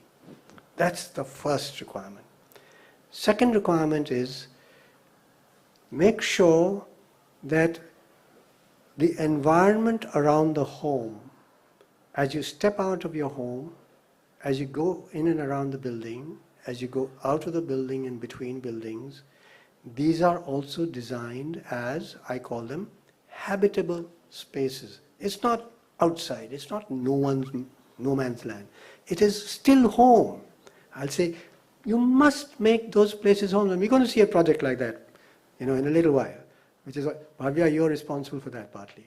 And your wonderful architect who's trained at CEPT, by the way, who's done that fantastic project. So that's the second thing I would ask for. The third thing I'd ask for is, see if you can reduce what I call the steel intensity of the buildings. Steel intensity of the buildings. That means the less steel per square meter of saleable area you consume, the less your carbon emissions impact. The less steel you consume per square meter of saleable area, the lower the cost of building. So low cost equals green. Low cost equals green. That is the equation that you have to seek. Low cost equals green. And then of course, these are the three main things. Chitra has also mentioned, water is just so important. We did a campus design for a university. They had lots of land. And the first thing we did was, okay, how much water will fall on this land over the year? And we looked at rainwater records. And then we calculated backwards and say, this is the number of people this campus can support. And we still said 15% of the water can be brought in from outside or is drawn from tube wells, etc. Let's say 15%, but the rest of it has to fall on your site. And that gave us what we call the carrying capacity of that land. So I would say, even if, FSI and density and economics push you in an opposite direction, do a carrying capacity exercise. Do that. Be fully aware of it and see how you can find a solution within that scope. Bhavya, I hope I answered your question. Yeah. In fact, I'm looking for suggestions from you all. Okay. Well, thank you all very much. Thank you.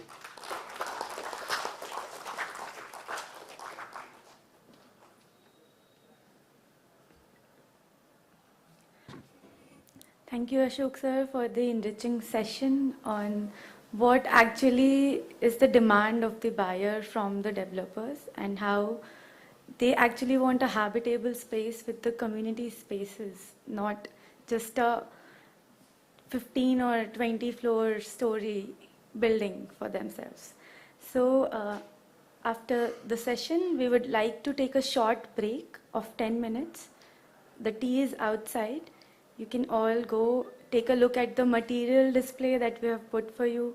Take a look at the books, the Green Building Handbook and the Sustainability Report of our company, and mingle up. And then we can start the session, the next session at 1:30. Thank you.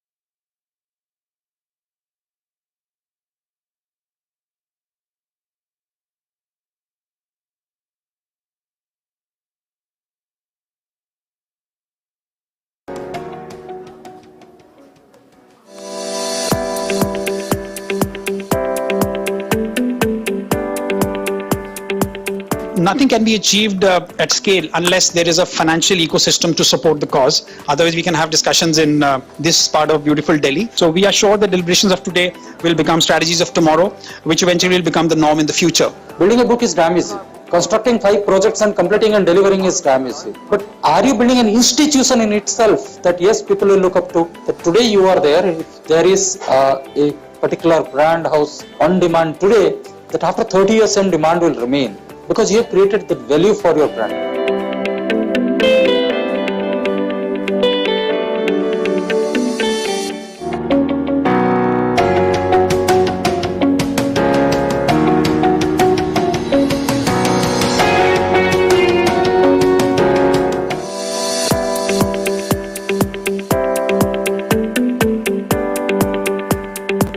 अब रह गई बात कैसे शुरू करेंगे मैंने आपको कुछ थोड़े बहुत एग्जांपल बताए और आपने चंद मिनट में समझ लिया होगा कि कोई कॉम्प्लिकेटेड चीज नहीं है, सिर्फ इसमें एक थोड़ा सा प्रोसेस इन्वॉल्व है। डिजाइन के स्टेज से सोच के निकलना पड़ेगा, उसमें आपकी किफायत भी होगी और आप ग्रीन चीज भी प्रोड्यूस कर सकेंगे।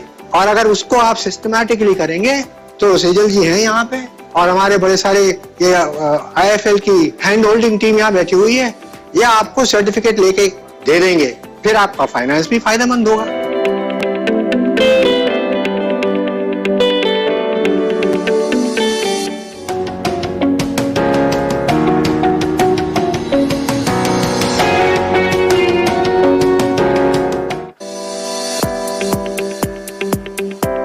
Kutumb literally means family, so we are trying to bring many people together, which is developers, home buyers, government agencies, MHB institutions and regulators, and trying to achieve something which is again unique.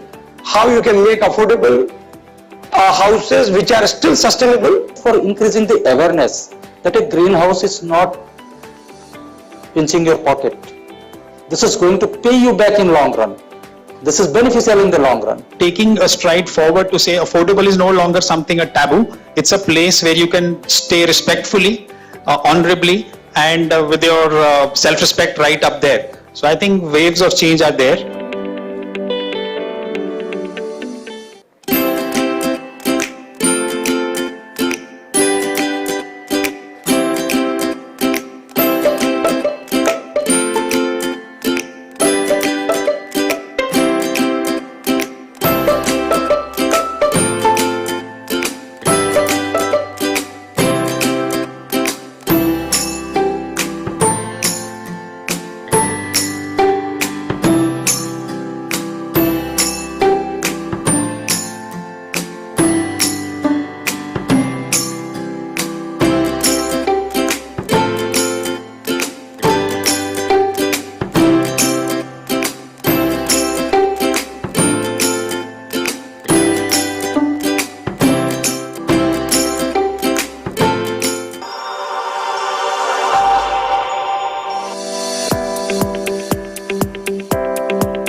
Ultimate goal is by generating awareness, by imparting trainings, we want to make sure that an ecosystem is built so that green building, sustainable building becomes a part of our life. When we talk about affordable housing, green is automatically a part of it. We should not be separately talking about green housing. It should naturally be a part of affordable housing in the country. And that is our ultimate aim through this technical assistance project.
nothing can be achieved at scale unless there is a financial ecosystem to support the cause.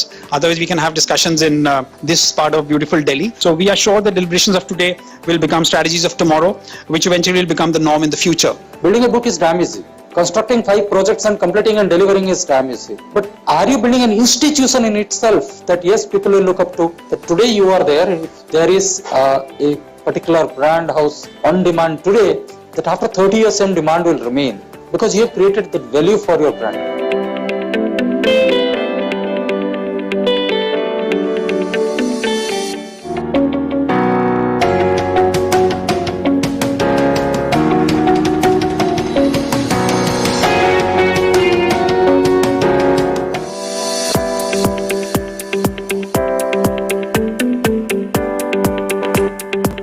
अब रहेगी भाई कैसे शुरू करेंगे मैंने आपको कुछ थोड़े बहुत एग्जांपल बताए और आपने चंद मिनट में समझ लिया होगा कि कोई कॉम्प्लिकेटेड चीज नहीं है, सिर्फ इसमें एक थोड़ा सा प्रोसेस इन्वॉल्व है। डिजाइन के स्टेज से सोच के निकलना पड़ेगा, उसमें आपकी किफायत भी होगी और आप ग्रीन चीज भी प्रोड्यूस कर सकेंगे। और अगर उसको आप सिस्टमैटिकली करेंगे तो सेजल जी हैं यहाँ पे और हमारे बड़े सारे ये IIFL की हैंड होल्डिंग टीम यहाँ बैठी हुई है, ये आपको सर्टिफिकेट लेके दे देंगे, फिर आपका फाइनेंस भी फायदेमंद होगा।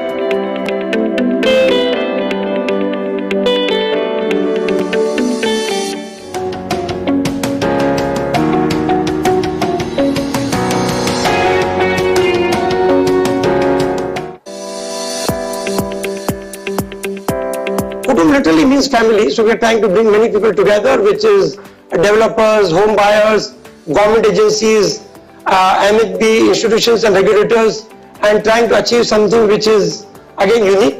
How you can make affordable houses which are still sustainable. For increasing the awareness that a greenhouse is not pinching your pocket. This is going to pay you back in long run. This is beneficial in the long run. Taking a stride forward to say affordable is no longer something a taboo. It's a place where you can stay respectfully, honorably, and with your self-respect right up there. So I think waves of change are there.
Ultimate goal is by generating awareness, by imparting trainings, we want to make sure that an ecosystem is built so that green building, sustainable building becomes a part of our life. When we talk about affordable housing, green is automatically a part of it. We should not be separately talking about green housing. It should naturally be a part of affordable housing in the country. And that is our ultimate aim through this technical assistance project.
nothing can be achieved at scale unless there is a financial ecosystem to support the cause.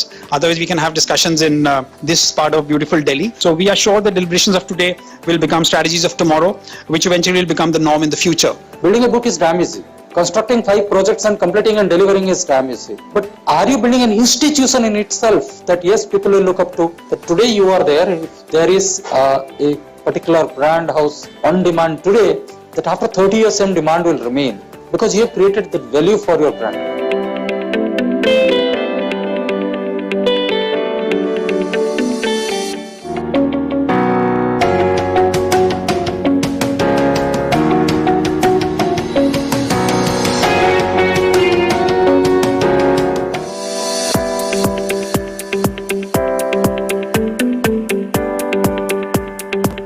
अब रह गई बात कैसे शुरू करेंगे मैंने आपको कुछ थोड़े बहुत एग्जांपल बताए और आपने चंद मिनट में समझ लिया होगा कि कोई कॉम्प्लिकेटेड चीज नहीं है, सिर्फ इसमें एक थोड़ा सा प्रोसेस इन्वॉल्व है। डिजाइन के स्टेज से सोच के निकलना पड़ेगा, उसमें आपकी किफायत भी होगी और आप ग्रीन चीज भी प्रोड्यूस कर सकेंगे। और अगर उसको आप सिस्टमैटिकली करेंगे तो सेजल जी हैं यहाँ पे और हमारे बड़े सारे ये IIFL की हैंड होल्डिंग टीम यहाँ बैठी हुई है, ये आपको सर्टिफिकेट लेके दे देंगे, फिर आपका फाइनेंस भी फायदेमंद होगा।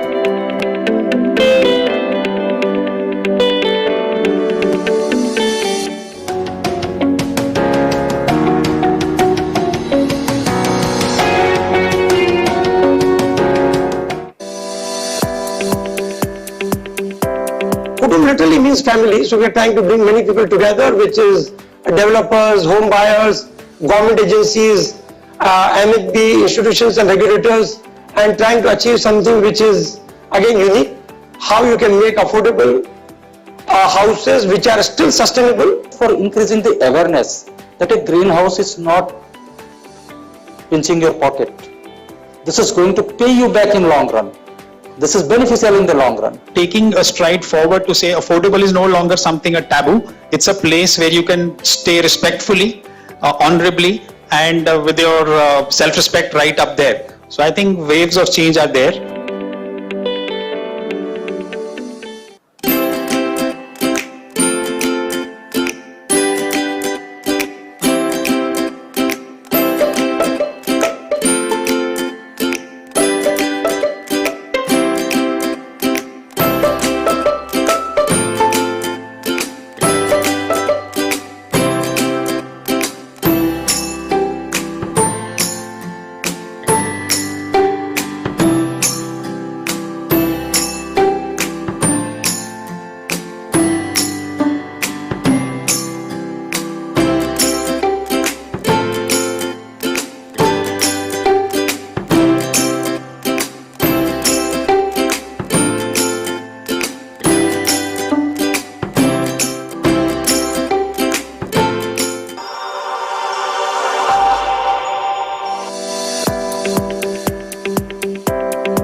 Ultimate goal is by generating awareness, by imparting trainings, we want to make sure that an ecosystem is built so that green building, sustainable building becomes a part of our life. When we talk about affordable housing, green is automatically a part of it. We should not be separately talking about green housing. It should naturally be a part of affordable housing in the country. And that is our ultimate aim through this technical assistance project.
nothing can be achieved at scale unless there is a financial ecosystem to support the cause. Otherwise, we can have discussions in this part of beautiful Delhi. So we are sure the deliberations of today will become strategies of tomorrow, which eventually will become the norm in the future. Building a book is damn easy. Constructing 5 projects and completing and delivering is damn easy. But are you building an institution in itself that yes, people will look up to? That today you are there, if there is a particular brand house on demand today, that after 30 years same demand will remain because you have created the value for your brand.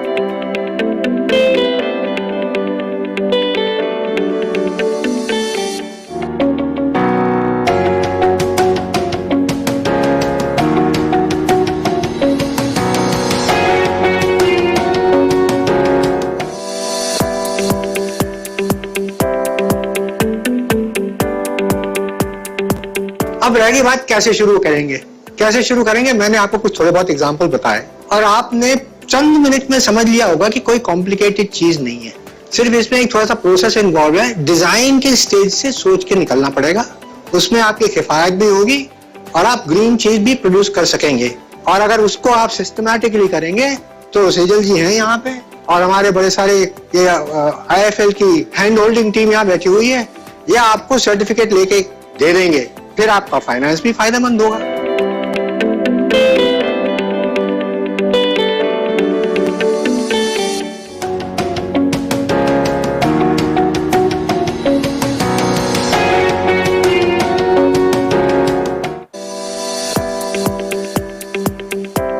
Kutumb literally means family, so we are trying to bring many people together, which is developers, home buyers, government agencies, MHB institutions and regulators, and trying to achieve something which is again unique.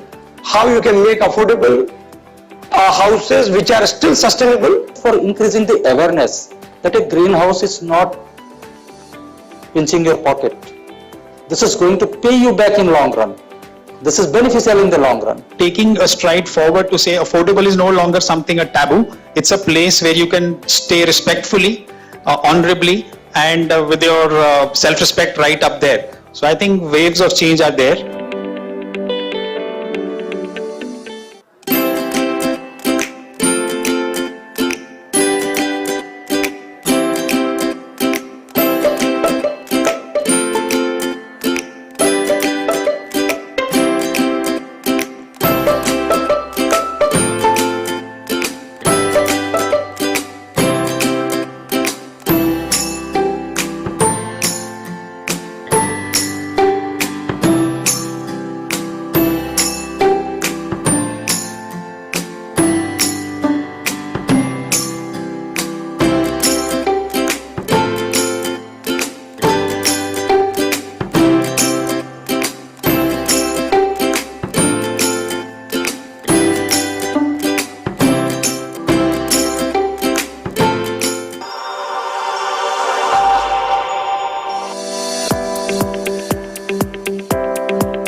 Ultimate goal is by generating awareness, by imparting trainings, we want to make sure that an ecosystem is built so that green building, sustainable building becomes a part of our life. When we talk about affordable housing, green is automatically a part of it. We should not be separately talking about green housing.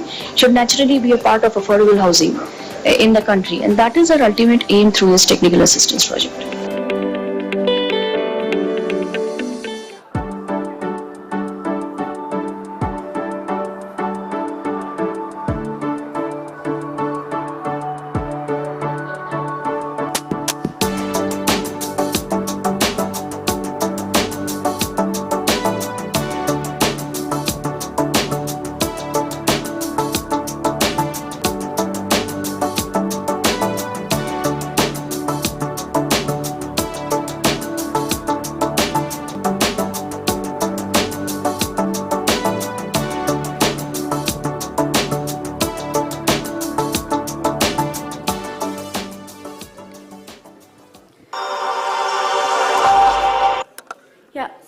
Hello everyone. I hope the tea break was the well required, the much needed tea break was good.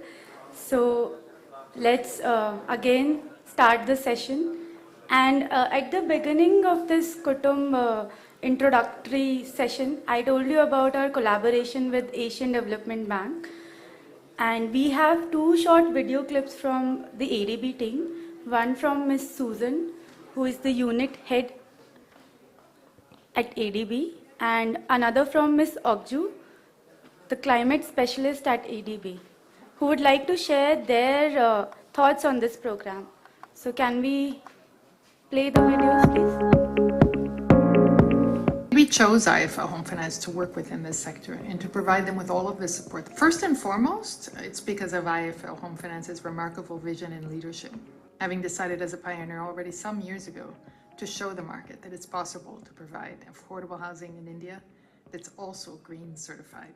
The second reason is that IIFL really stands out in its determination to build expertise in-house and develop a range of solutions through their Green Value Partner team to give developers the needed information and technical support to help them build with climate resilient standards, help them get certified at the gold and 4-star level by India's green rating agencies, IGBC and GRIHA. The third reason that has to be mentioned is that IIFL Home Finance also has an impressive track record of achievement in perfecting their systems to give home loans to low-income, economically weak segments with scale, a strong portfolio quality across many states in India, and also with a very deliberate focus on women borrowers and female homeowners. So that makes them a great development partner for ADB, amongst other reasons. The last reason I have to highlight also that stands out is IIFL Home Finance's great capacity to build partnerships and share knowledge. It's very unique for a private sector company to take on the mission of setting up a platform for dialogue and awareness building on green housing issues. But IIFL Home Finance has done just that. They've taken on the challenge through the Kutumb platform to organize events regularly across India that bring together all the stakeholders, the developers, the policymakers, the state and local housing boards, and increasingly bringing community organizations also into that ecosystem. ADB is pleased to give our funding and our technical assistance support to IIFL Home Finance, and we support their efforts through the Kutumb events to continue their work in India in the green affordable housing journey.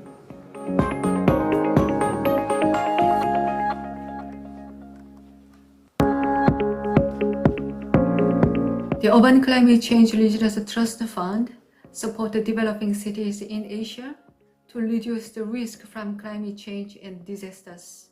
We are delighted to support this joint initiative for green affordable housing for women in India through supporting awareness raising and the capacity strengthening of housing sector professionals and the communities on green certified construction. We look forward to learning from all participating stakeholders, and we hope this collaboration can effectively contribute to the increased demand and the supply of green affordable housing, particularly for the lower income groups and the women.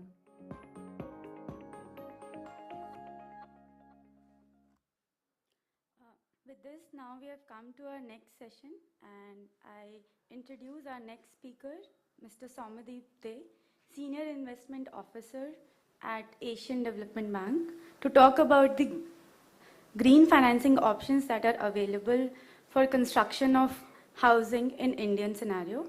He has over 12 years of experience in investment management and investment banking with a focus on financial institutions and large corporates. He holds a BTech in electronics from West Bengal University of Technology and MBA from Symbiosis Center for Management and HRD. He is responsible for debt and equity investment in South Asia for financial institutions at ADB. Mr. Somadeep De. Yeah.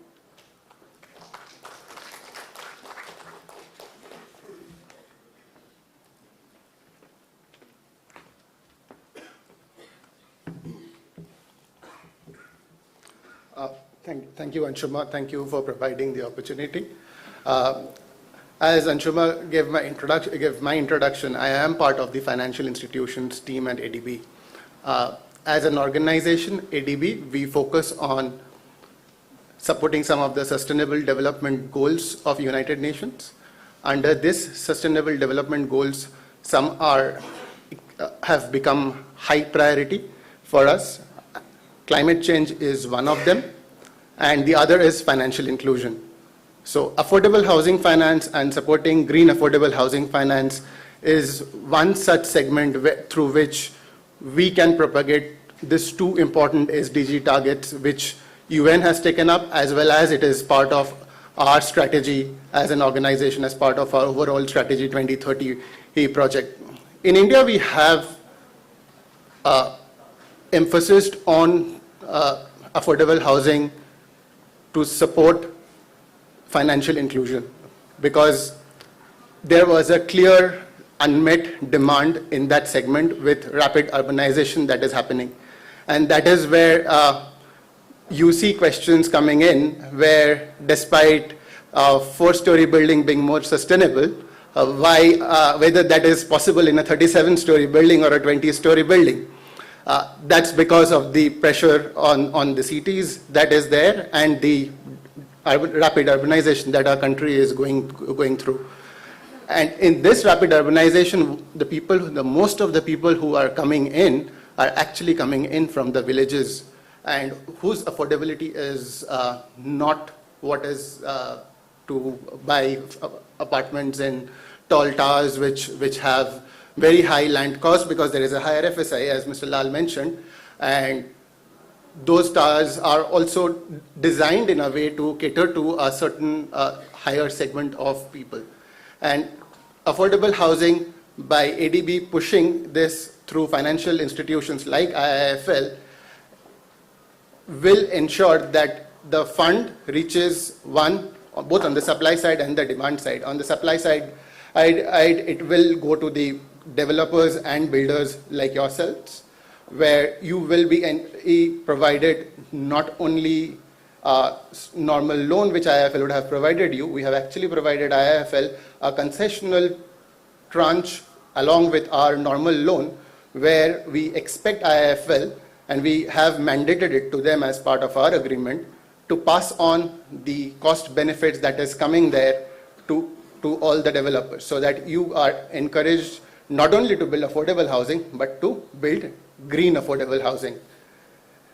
This technical assistance is also part of that. And on the demand, I must complete on the demand side. On the demand side also, we have given them the other loan, which they mentioned it's a $68 million loan. Out of that, 10 million is for supporting developers, but the 58 million is actually to support on the demand side, where a focus has to be given on financing women borrowers, so that there is not just inclusion, but there is also gender equality, which is maintained when such financings are provided in the market. It is also our expectation and hope, as you learned today from this session about green affordable housing finance, you also look into gender equality and develop gender sensitive housing projects where the women who mostly spend, it should not be so, but it is how it is, they mostly spend their time at the home.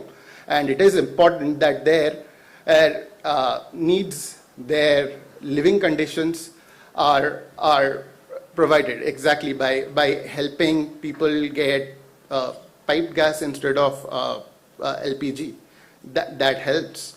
Well-ventilated home, it actually helps because they spend their time there. Otherwise, they will actually have to hunt for and find a place where there is ventilation.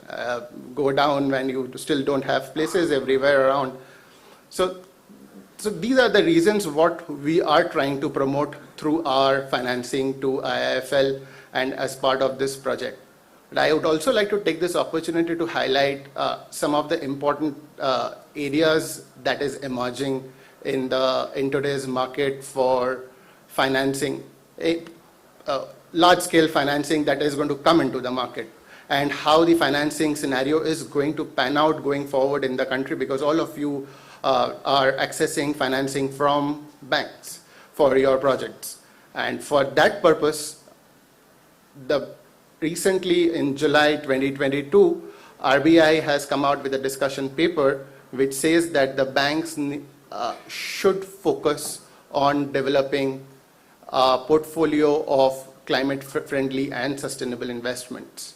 And this is not just as a good-to-have measure, but this is as a long-term objective where the expectation in the discussion paper, as it says, is the bank discloses, the bank takes voluntary targets today, and also uses sustainable financing as a method of mitigating risk for the banks.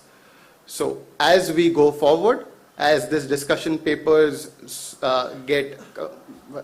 goes through multiple rounds of consultation and becomes a policy from RBI at some point in time, it will be important for you to adopt green affordable housing or sustainable projects so that you are able to access financing from the banks, because these banks are then going to go ahead and look for sustainable projects because they will have a target of their own and they need projects where they can put in the money. So if you are, and each of you, if you become a first mover in this segment, that is where your ability to access resource, which is also important. I am trying to be more commercial so that I can appeal to your emotions. So you will get that benefit. You will get that benefit. You will get access to that fund. As ADB, we deploy about $900 million in India in each year. I am just trying to further emphasize on this point. And like ourselves, there is World Bank, there is International Finance Corporation, there is other bilateral entities, multiple other international agencies. Across Asia, we do about a $2.5 billion each year, but in India, we do about 700 to 900 kind of a million each year deployment of financing. We have, as ADB, committed to become Paris aligned, which is the holy grail for sustainability as in the world now, by July 2023 for our entire sovereign segments. And this 900 million is only on the private sector side, which is what I represent.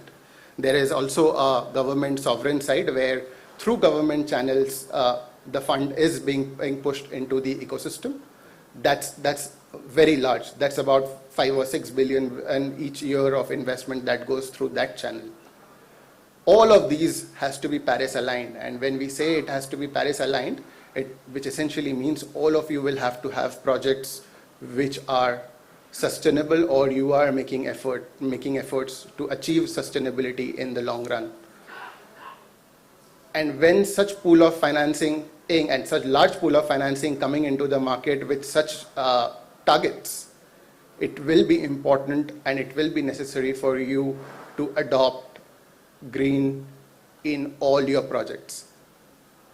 Because this money is not only just the money pool which is there, a lot of this financing are concessional.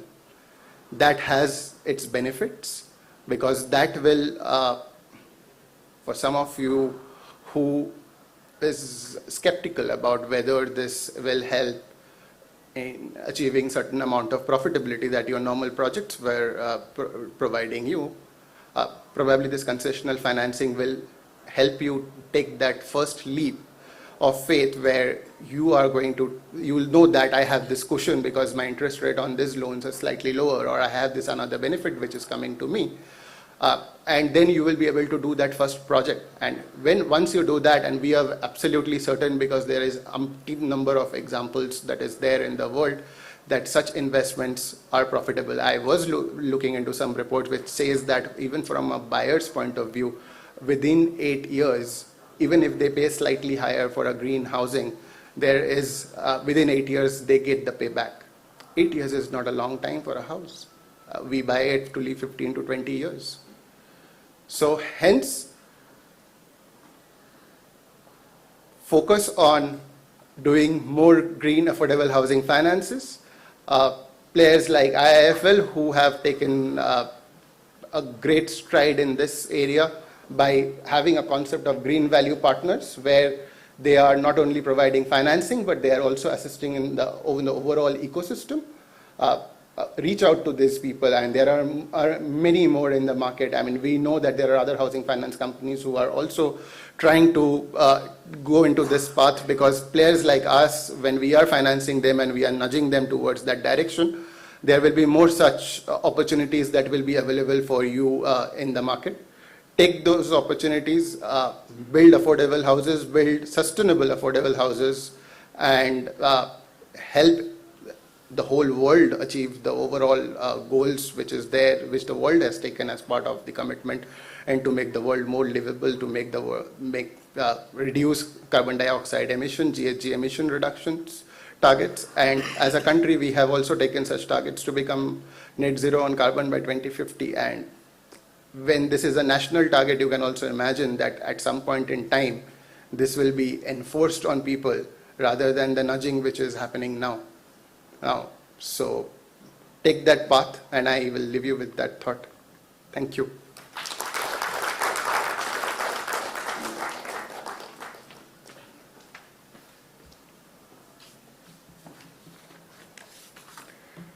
Thank you, Mr. Somadev, for sharing your insights on the different options that are available for financing green affordable housing in India and the path way forward.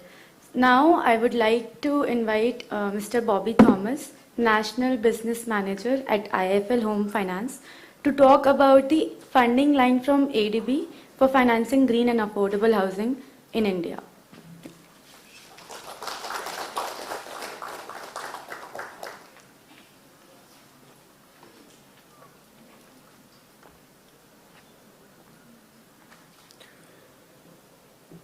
Good afternoon, everyone. I will not take much of a time. It will be a very short session. Just to thanks Somadev for for giving a brief of how the overall funding scenario look like for the developer funding, developer financing, in especially in the affordable and green housing in India. So I'll just take a few minutes to say that where IIFL started and where we are today, right? So IIFL as a housing finance business started sometime in 2009 is when the NHB gave IIFL Home Finance the license to work as a housing finance company. The real journey of IIFL Home Finance started sometime in 2014, where we started focusing purely on affordable housing business.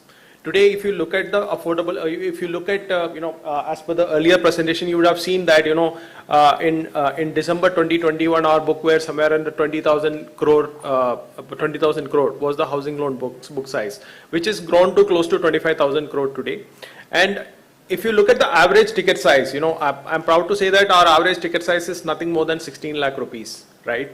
So if you look at any top housing finance companies in India, their average ticket size starts at about 25-26 lakh rupees, and most of them, the bigger players, are somewhere in the range of 30 lakhs plus.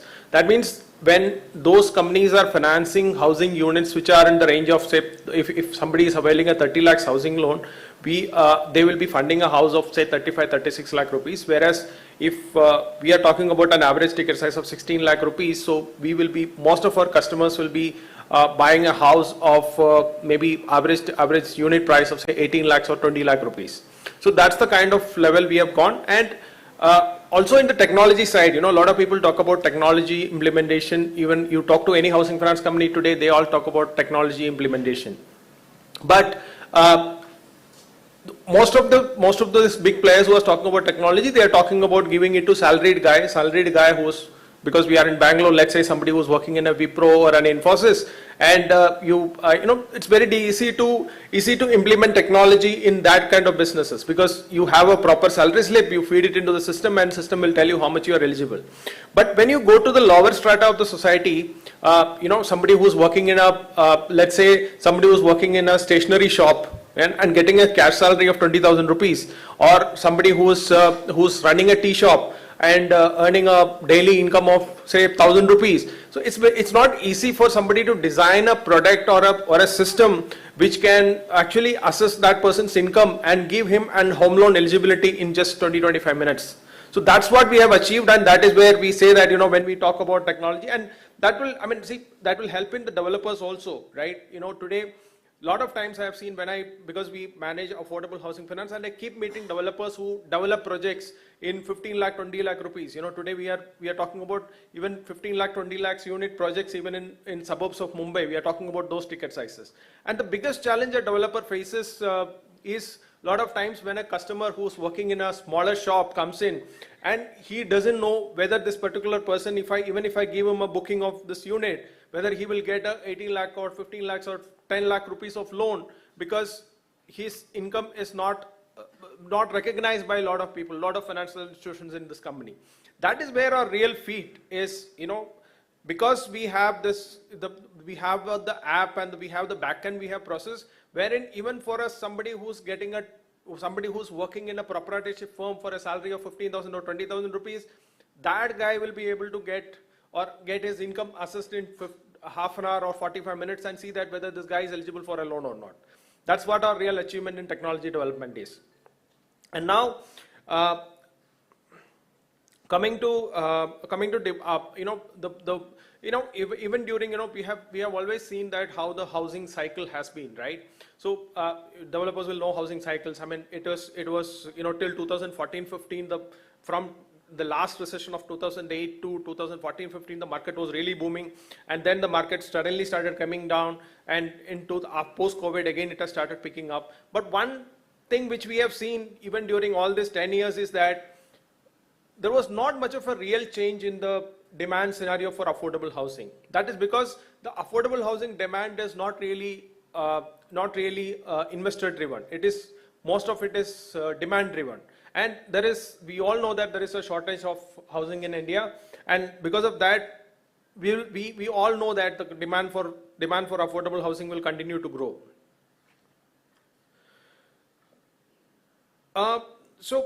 Today, and when we are talking about, we could all hear experts on how affordable housing and how an affordable housing can be a sustainable development, and how sustainability has to be brought into this affordable housing development. And when I, see today, if you look at from a funding perspective, we work with a lot of developers in affordable housing or construction finance, and I keep talking to them because we have funded them. So we talk at least once in a month to understand that whether how it is moving, and how the sales and construction is progressing. So what we can understand is that the demand scenario is quite good in this affordable housing development in most of the markets. And a lot of times when we approach this thing from an expert's perspective, yes, there are 10 or 15 or 20 guidelines which we have to follow. It is not necessary that all of you will be able to follow all these norms at a single stage. There are 25, 30, 40 norms which has to be followed. It is not necessary that we have to follow all these 40 norms. We have to make incremental progress. That's what I would say. We can move slowly. We can say that, if we can't do 25, 30 norms, we can look at, if we are not doing 10, if we are doing today 10 things, let's move to 15 things today. We can move to 20 things today. That is how we talk to developers, and they also agree in implementing a lot of things, and that's how the building rating happened. And as we all know that, today in affordable housing, even if most of the developers, when I speak on affordable housing, green building in affordable housing, they all say that, they all think about the cost. So you would have got a fair idea from the respected architects on how affordable housing can be built with controlled cost. And and customers also, today what happens is that the customers doesn't have anything to compare. Today, if you go out and see that is there a affordable housing with a green or which has got a green rating available, maybe we don't have anything here. But once people start seeing more and more development in affordable housing, people will start asking the developers whether I will get this benefit, because ultimately what will happen is that the sustainable things which we bring into the project will actually bring down the maintenance cost of the project. So the neighboring project might be having say today 4 rupees per square feet as a maintenance cost, whereas because we have brought in this the green building initiatives or sustainability initiatives in the project, maybe it is only 2 rupees. So that is when the buyers also will start realizing the benefits of this thing, and they will start asking the developers. So it's right time to move into this direction now. So as we mentioned earlier, so we have this initiative. So we have two major things to talk about as far as construction finance is concerned. So construction finance, as you all know, it is basically funding of, most of you will anyway know that, it is funding developers for development of the project. So basically this is construction linked project based upon once the plan is approved, the money is released stage by stage, based upon the progress, based upon how much sales you do and all those things. So I'm not getting into the details of it. We have a team, so anybody can get in touch to avail this benefit. So only thing what I can say is that we have two things here. One is, as he rightly mentioned, we have a special assistance from ADB for construction finance, funding to developers who are developing affordable housing with green building ratings. So the rate for people who are making green buildings will be lower than what we normally offer in the market for this affordable green building projects, so that we finance. That is number one. Number two, another bigger initiative is that we have something called as Green Value Partners. So what does Green Value Partners do is that, the day you say that, I want a construction finance loan and I will be developing this project as a green building, the day they will come into the site, they will discuss with you, and they will assess the project on day one and tell you that this is how your plan is, this is what the facilities you are going to give, these are the materials you are using in this project. And once they assess that, and they will see that, they will see how the rating can be done and what is the score you will achieve. Based upon that, they will suggest these are the changes which you have to bring into the project, or these are the change in materials you have to use, or maybe whether what kind of STP you have to use, or how much garden area, whether garden area has to be increased or not, whether how the water meter can be implemented, or what other materials can be used. All those things they will suggest you. And so you are getting help in two ways. One is that sustainable development on a technical side, you are getting assistance. Second is you will be getting special assistance on you will be availing a construction finance at a cheaper cost than what the normal construction finance pricing will be. So that's it from my side, and if you have any questions, I can take.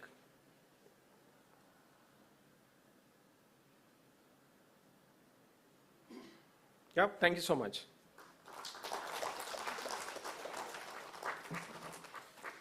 If you have any questions, maybe you can ask them during the lunch break as well. So thank you, Bobby sir, for informing about the ways in which developers can seek construction finance from us to deliver green affordable housing. And with this, we'll now be starting with our final session for the event. And the GVP session in coordination with Mr. Somashekar Shetty. So this is going to be an interactive discussion. I would like the team to put 2 chairs on stage. And yeah, so I introduce Mr. Somashekar Shetty, who will be joining this session with me. So sir is a managing director of PG Shetty Group, and he is a civil engineer with nearly 4 decades of experience in the field of construction technology. He is the chairman of Indian Green Building Council, IGBC Mysore chapter, and is passionate on implementing sustainable measures in his housing projects to improve the living standards of economically weaker section. His company, PG Shetty, is recognized as one of India's leading technology-based construction companies.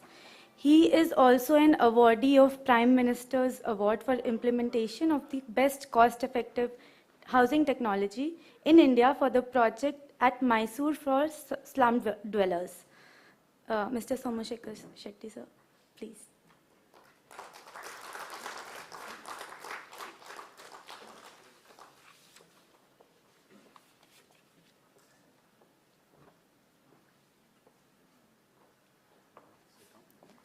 We want 2 mics also.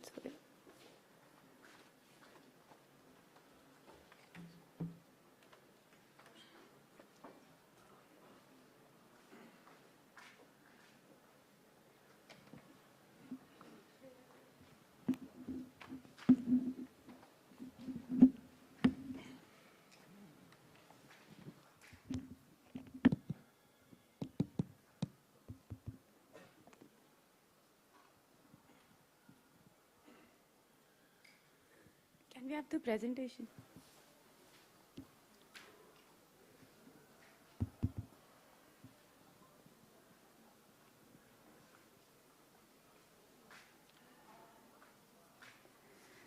So, hello everyone. I hope, yeah, it's there. So today we will be discussing on this Avani project at Mysuru. This is an affordable housing project and one of the, I think the first project as a developer from Mysuru Community Biosphere company. And this project has total 180 number of units with 2 buildings on site. One building has G plus 7 stories with 78 number of units, and the other one has G plus 4 stories with 104 number of units.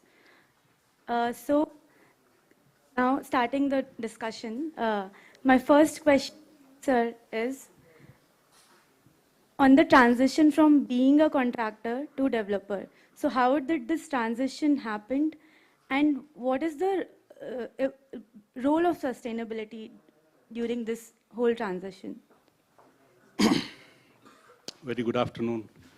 We're already late. I'm just in between your lunch and this session. Sorry for that. Anyway, let's try to do some justice for the short time available.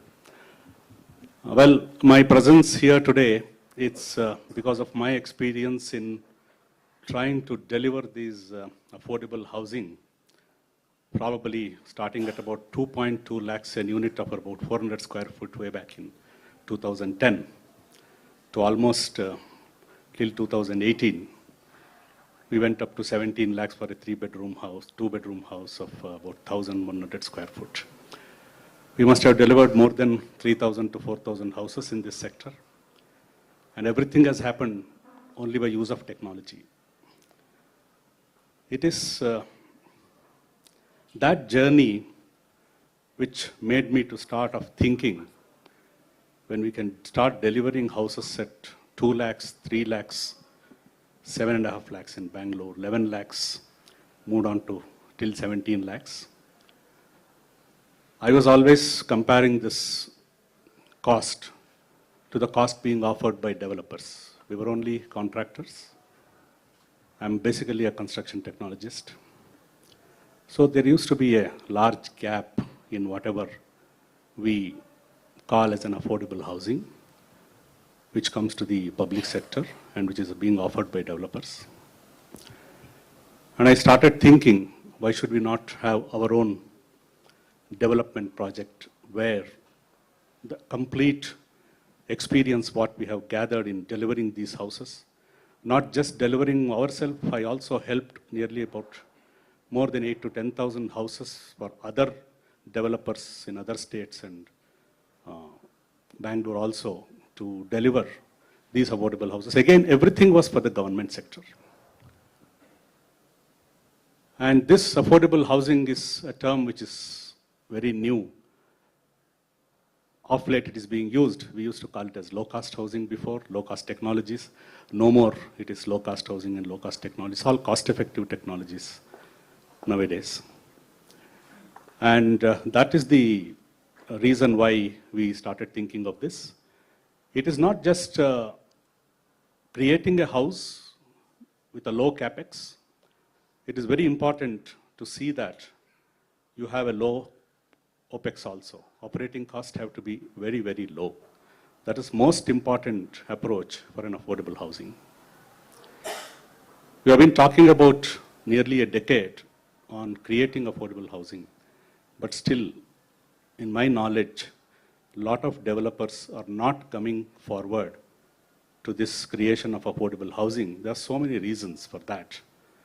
Because this is something which has to be looked totally differently, in a very innovative manner from all the stakeholders. It is not just builders, developers. It has to be from all corners. Whoever is the stakeholder, right from sourcing of the land, financing, and delivery systems of the project, because we are talking large numbers today.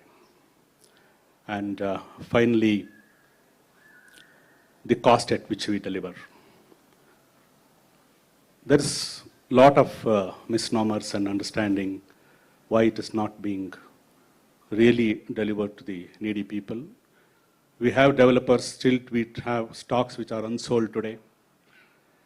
And there is an area where people need houses, stock is not available. So basically, it's becoming a greed-based development than a need-based development. That is what I have understood in my whole journey of creating these affordable houses. So somewhere we need to do justice for this. And it's all the responsibility of all the holders. It's not just a builder or a developer or a financier or a land owner. So it has to be a collective responsibility. It will be able to meet it. Thank you so much, sir, for sharing your story with us. And I really like the way you said that affordable housing is it's not only the need for development, it's also required, and it should be cost effective, not low cost technology. So with this, I would like to ask my next question, and that is on the project, this Avani project. So the concept or the design of the project is to promote sustainability through lifestyle. So you have given spaces and designed the site in such a way that you encourage people be outside, to be Hello? Yeah. So the project is designed to encourage people to experience the outdoors, not only, right? And there are a lot of community spaces that you have provided in the project. So what was the inspiration of coming up to this design concept?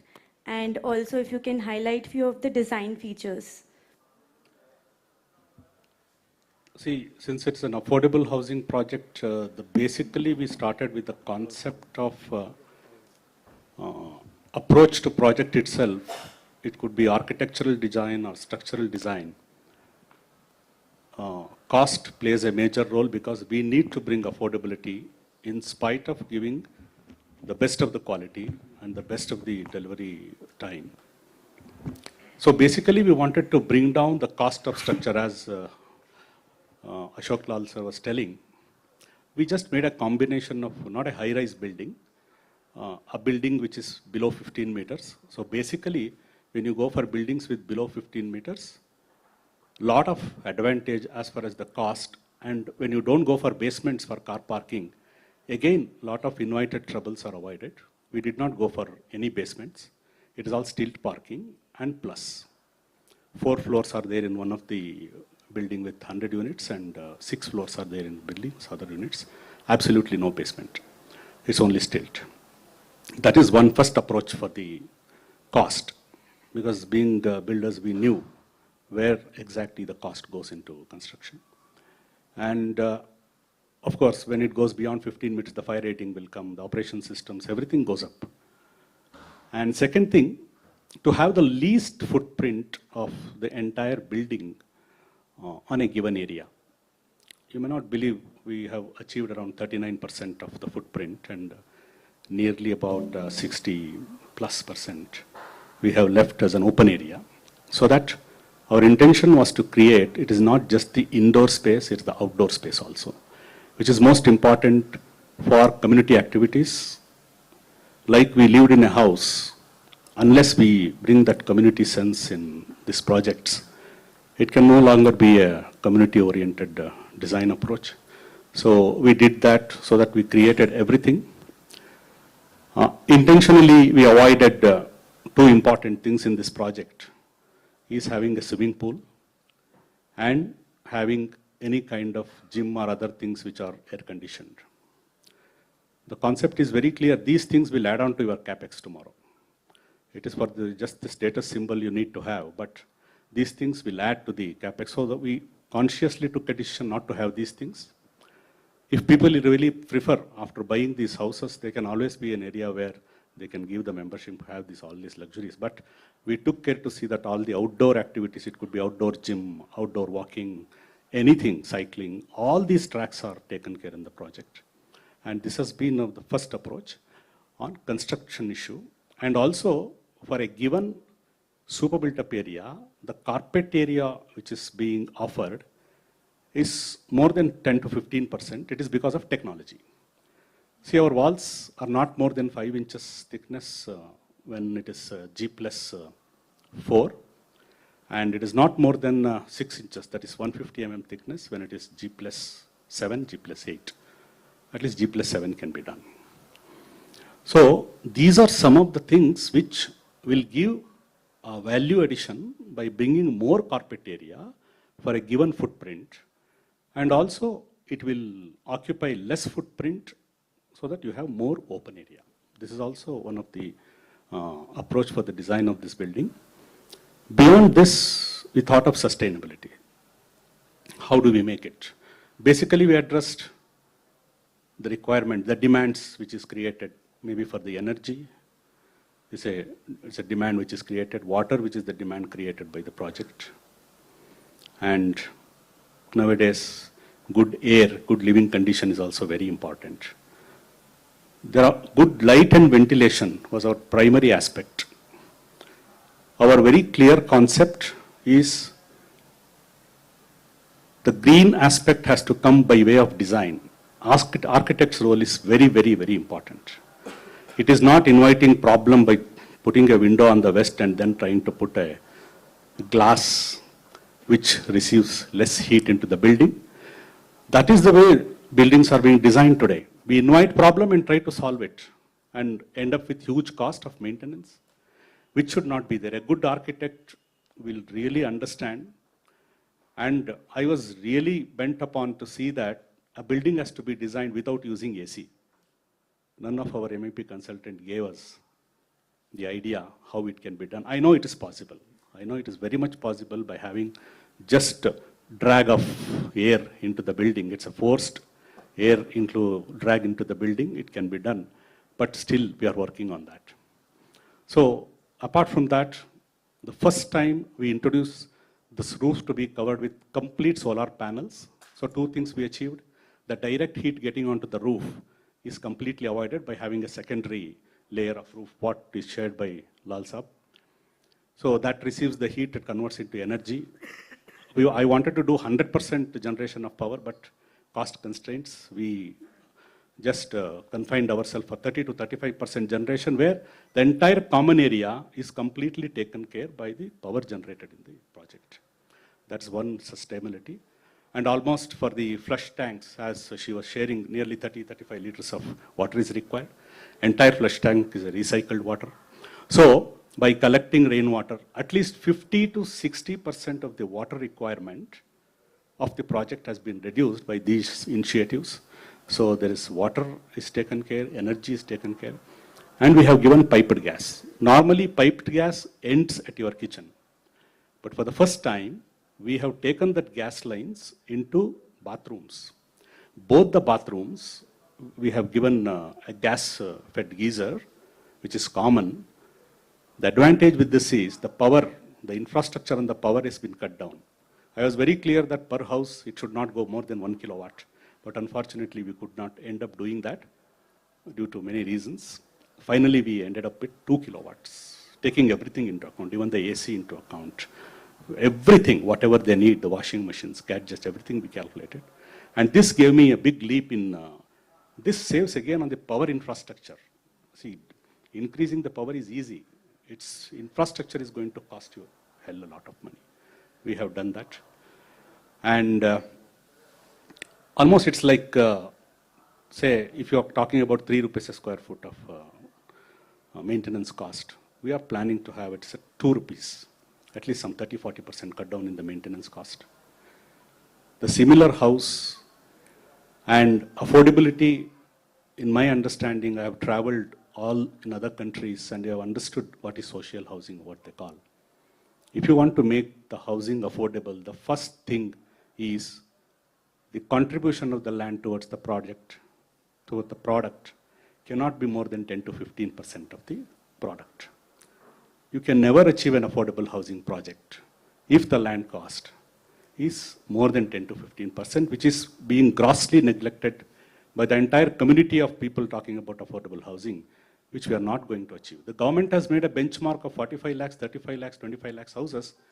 If you observe, their cost being offered is the land cost is 0. No developer can compete with this kind. and your norms, your policies are all designed for that. You can never ever dream of delivering an affordable housing project with a land cost.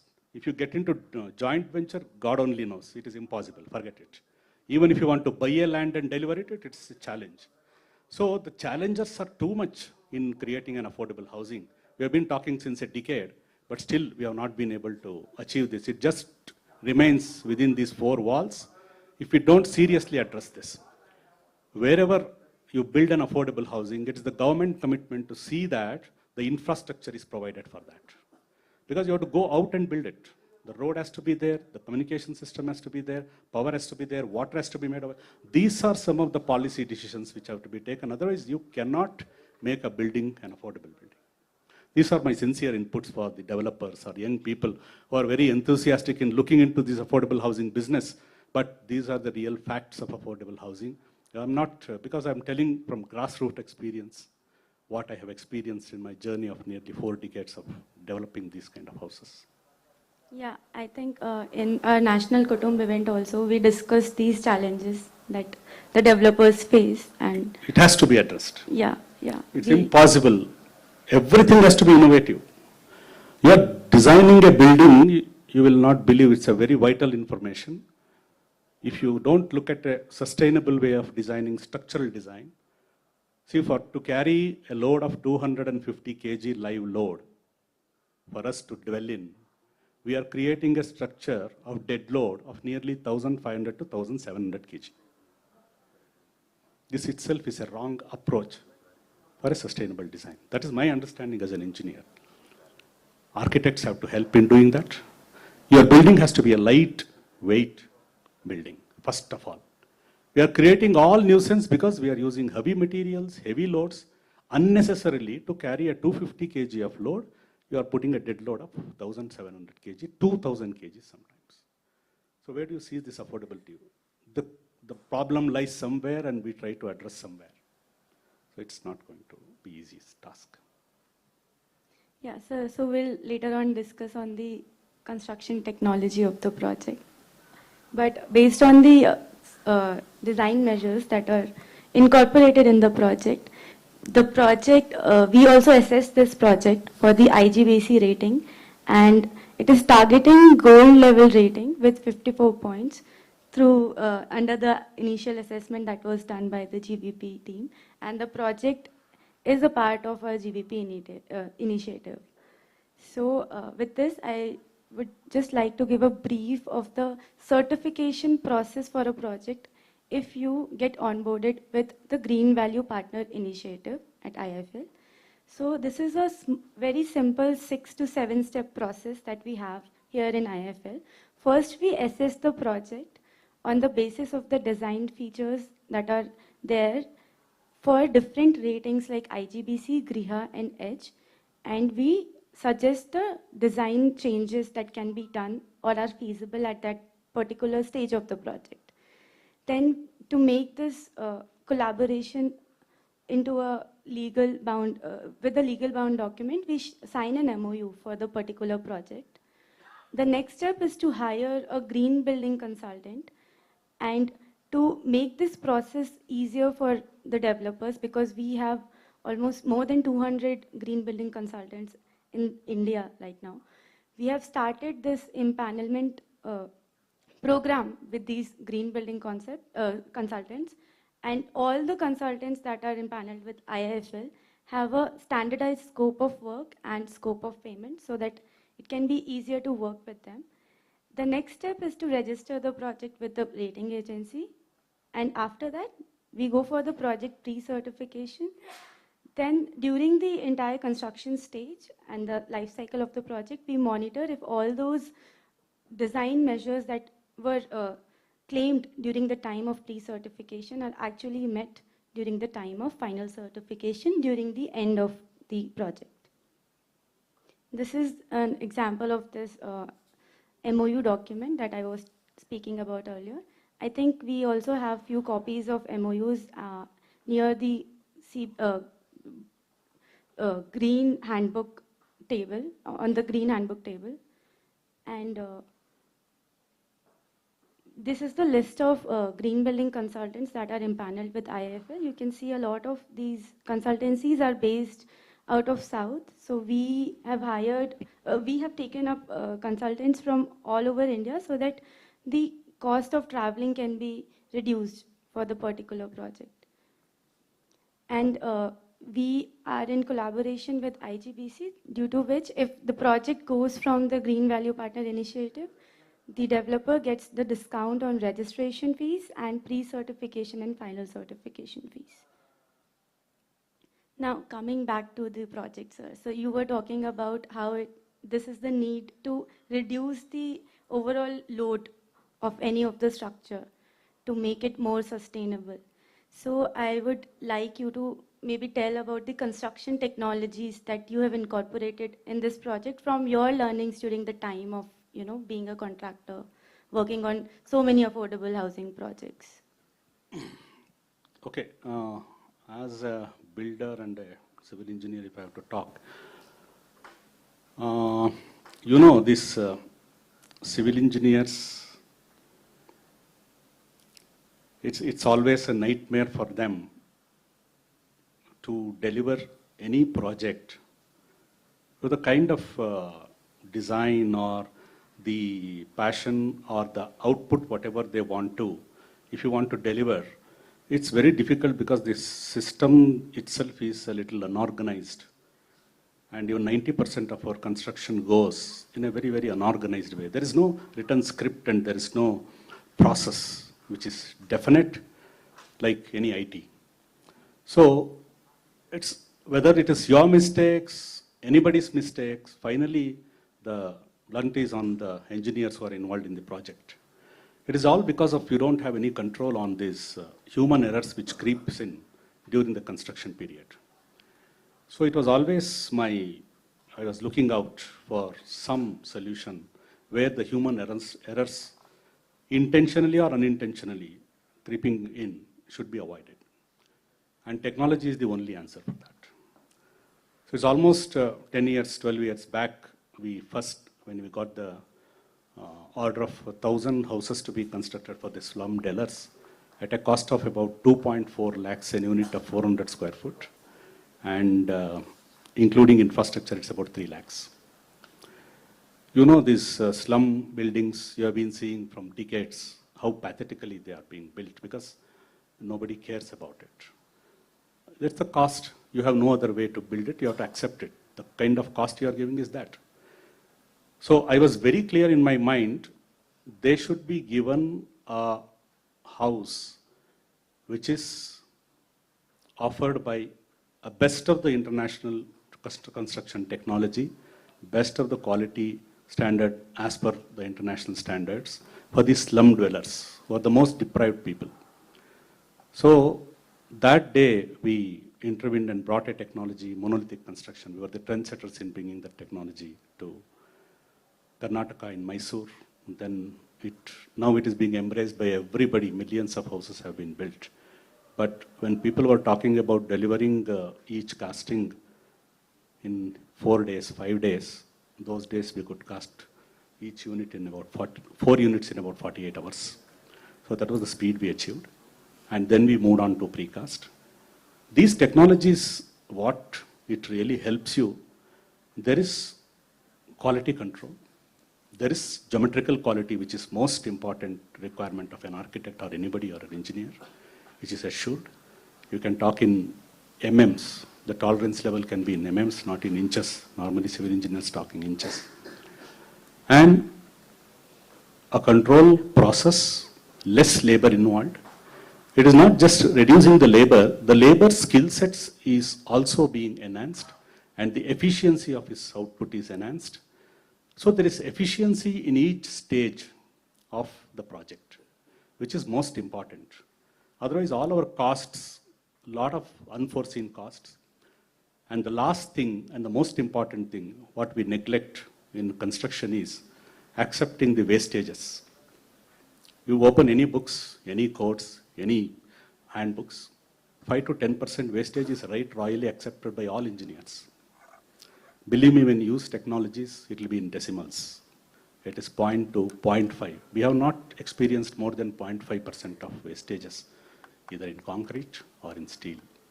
So this is some of the greatest advantage which cuts down the costs which are just not looked into by an engineer or a contractor. And the delivery systems, it's needless to say, 30 to 40% time you can definitely save. Strength and its durability is uncompared to conventional. So this is why we introduced these technologies. And of course, because of the lesser thicknesses, your natural resources consumed are less. And you have all options. Yes, we have objections on use of concrete. Is not a sustainable material. But you can make it sustainable, probably by adding minerals like 30 to 40%, 50%, 60%. And there are concrete today available with 100% replacement. They're all polymerized concrete. We don't use cement. And that is what I'm telling, innovative way of approach to construction. Without steel, can we build a multi-storied building? We need to think technologies are available. So we need to spend a lot of money on our research and development with passionate engineers, passionate architects. Unless you have this, it's a challenge. It's a challenge. Thank you, sir, for answering my question so well. I think the architect for your project from 100 Hands, the same firm has designed this particular building as well. Vijay. So yeah, it's a great way they design and, you know, work on the project brief as Ashok sir discussed with the client to understand their requirements and then work on that. So I think this Avani project is still in the initial stage of construction. It is in the plinth level. Yes. No, we have not started the construction. Okay. We have all level. One more thing is your approvals. For an affordable housing project, it took almost 1.5 years to take the approval. If you don't ease out these things, where is the affordability? Your investment, your interest costs will start growing. So these are some things which we need to look into when you want to create an affordable housing. The system has to change. You have to get approvals in a month's time, and it should be on priority. Bank lending has to be on a priority. It is still considered as a real estate project, however much we tell. So it's a priority lending. It should come under any industry, and it's a basic necessity. This housing is a basic necessity. Especially the middle class people are very much troubled with this. The lower class government is going to take care because they know. But the middle class, they are nowhere. If they are not, you should come up with products for a salary drawn of 10,000, 20,000, 30,000. That should be the product available in affordable housing. If you can come up with a product and technology to address that, you're going to solve 80% of the affordable housing problem. Yeah, sir. So this Avani project,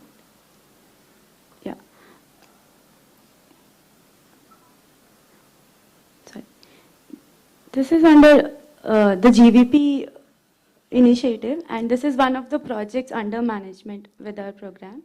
So again, I just want to highlight this, that we do the complete handholding from the pre-certification to the final certification of the project and check all the measures are being implemented during the entire life cycle of the project.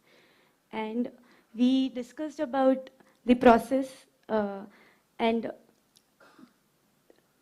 the benefits. We haven't talked about the benefits. So what is the benefit that you're getting, you know, by following this green certification process for your particular project? Say, for example, has it helped you in, you know, increasing the sales or branding your company? See, again, it is very hard to comment on a green certification. What does it contribute to your sales? Yes, it does contribute. Basically, you need to have, as a developer, to give a clean living environment. That is most important. You must think beyond green. It is not just certification. You must think beyond these green aspects, which will give, again, a life for that building. As you have life to live, it will give life for the building. No doubt, green certification will help you a lot, maybe in your sales, your recognition, the way you have the OPEX of the project. Yeah. They are most important issues. Yeah, so I just want to highlight few of the certification benefits that the developers get from the government side. So if you opt for the certification, you get fast track clearance on the environment, on the EC document. If the project's built up area is greater than 20,000 square meter. And also there's this section on holiday tax. Yeah. The rebate on income tax. As far as this affordable housing Yeah. is concerned, of course, till the last year, Yeah, beyond that they have not extended. Whatever projects which have been approved beyond 21st of the last year, only those projects are eligible for tax holidays. That has not been extended. And even that PMUY, whatever subsidy used to get, that has also not been extended. This is again a detrimental policy decision for affordable housing developers. We expected that, we promoted the project. Now, if you withdraw those things, people who draw a 30 lakhs or 20 lakhs, they will get 2.5 lakhs. It really matters a lot for them. So, which is not there today in the government policy. It might come in the Yeah, next it might year. come. Yeah. Systems are fighting. Yeah. So, these are some of the issues we need to take up as policy matters. Yeah, yeah, sir.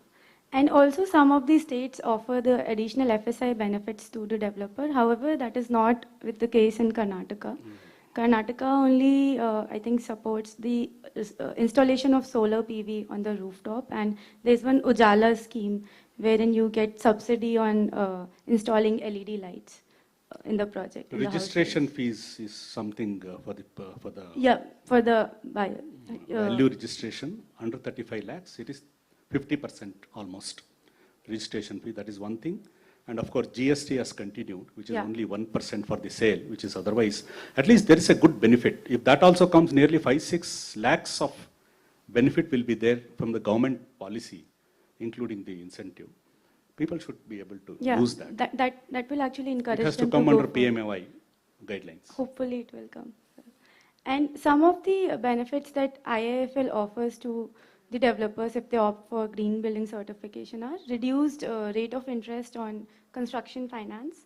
Then we offer a 0.2% of discount on the home loan for the retail buyers.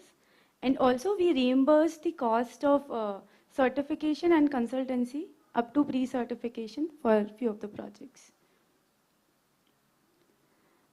And this is the impact that we have created through this ecosystem that is there with IIFL, the Green Value Partner. So till now we have pre-certified almost 25 projects. One project is final certified. And we discussed about how green buildings help the developers and the home buyers, but it also has a huge impact on the environment. And on this slide, you can see how it can help to reduce that negative environment that the construction industry is causing on the environment. So we have saved almost 758 megaliters of water. There are energy savings and GHG emission offsets by opting this green certification. And also the project status of Karnataka is there. So we have one pre-certified and one final certified project with the number of impacts that are shown on the slide. And with this, I just want to tell that we recently had this event called National Kutumb in Delhi in the month of August, which was a 1.5-day workshop where we invited 2 of the affordable housing developers to discuss their project with our mentor, with the mentor architect Ashok sir, and also few of the experts from the building sustainable ecosystem. And therein they gave suggestions on how to make affordable housing more cost effective and green. And for that, I would like to invite architect Ashok sir on stage to discuss the learnings of this project from that particular event. So.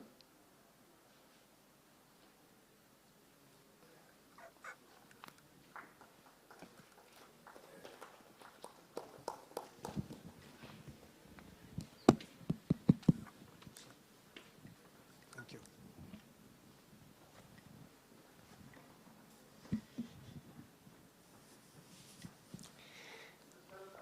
Yeah, talking about this Kutumb thing that we did, we had two projects that were, who brought their design teams over. They discussed what their project, they gave the broad parameters of the projects and what they were doing in terms of green for their projects. One was from Hyderabad, the other one was his project. It was presented by his daughter very ably. So actually, we could feel how passionate these developers were. We knew that they were facing the real world where you have to make sure that economically, as a business, the project must succeed, but they're not going to give up on their objective of going green. That is what you could see. And that they were on the way to finding really good solutions for it. So that was very inspiring for someone like me, you know. We always think that, you know, we architects, green architects know everything and everybody else doesn't care. But that's not true. That's simply not true. There are a lot of people out there who care, right from financing institutions to developers like us. So I just want to take some of the discussions that we have a little further with you, now that you are there as the father of the company. You mentioned just now that resource efficiency by good design and construction practice is key to keep costs down and to deliver a really good quality product. Very important.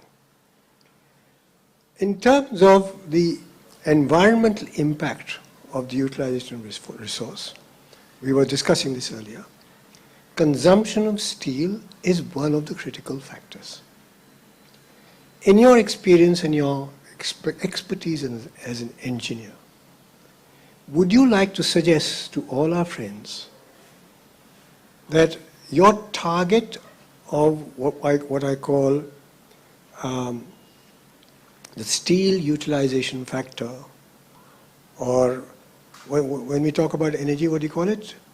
The amount of electricity used per annum per year per embodied energy. No. When you consumption of energy per square Per meter. square meter. What do you call it? EPI? EPI. Yeah, Right. EPI. Energy Performance Index. Energy Performance Index. So I say we have a steel performance index. My target is, if I'm designing a building, I talk to my structural engineer, they talk back to me, that we are going to do 5 stories earthquake safe structures at not more than 25 kg of steel per square meter of carpet area. Can we do it? So I'm just going to ask you, in terms of design knowledge and design skills, what should be the target we should all assume? And that is doable. That's right. Whatever the coefficient you're talking, that's the most efficient coefficient one could achieve in terms of dosage of steel per square meter. Those things can be achieved only by the concept of right structural system. We call it as a system design. The transfer of loads. See, in the construction, you have elements which are structural, you have elements which are non-structural.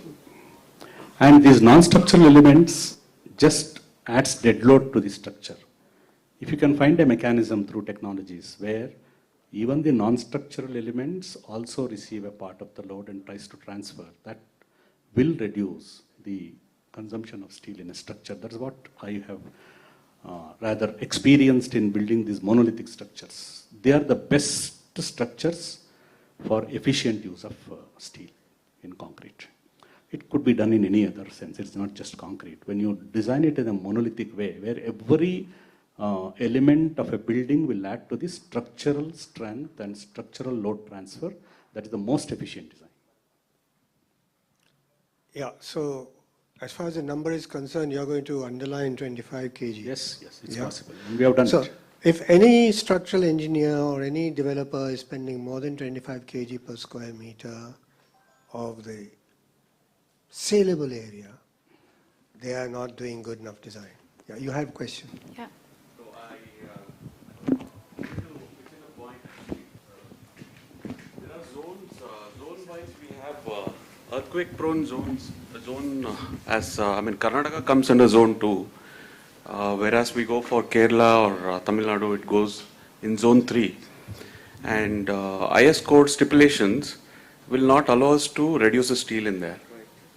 So we have something called ductile detailing, wherein you have to strengthen your beam Joints. column junctions and pitch in some rebar detailing where you lose a lot of steel quantity. In those areas, we are bound to utilize minimum consumption of steel, and this coefficient, Perfect. what 25 Perfect. kg per square meter, is not practical. Yeah, that's all. Yeah. I'm sorry. I agree with those special conditions. And also, when we talk about codes, let me tell you, Indian codes, we are yet to revise and yet to go a long way. That is my real experience. If you get into fire rating in Indian codes, you will be on fire, literally. The kind of steel which is recommended. And if you go to Euro code, any other code in the world, 50% of the steel is more than sufficient to take care of those fire loads. Unfortunately, these are some things which are to be addressed from the basic level, which we have been fighting with even BIS codes. So the revision, the reformation has to happen from all levels. That is what I was telling.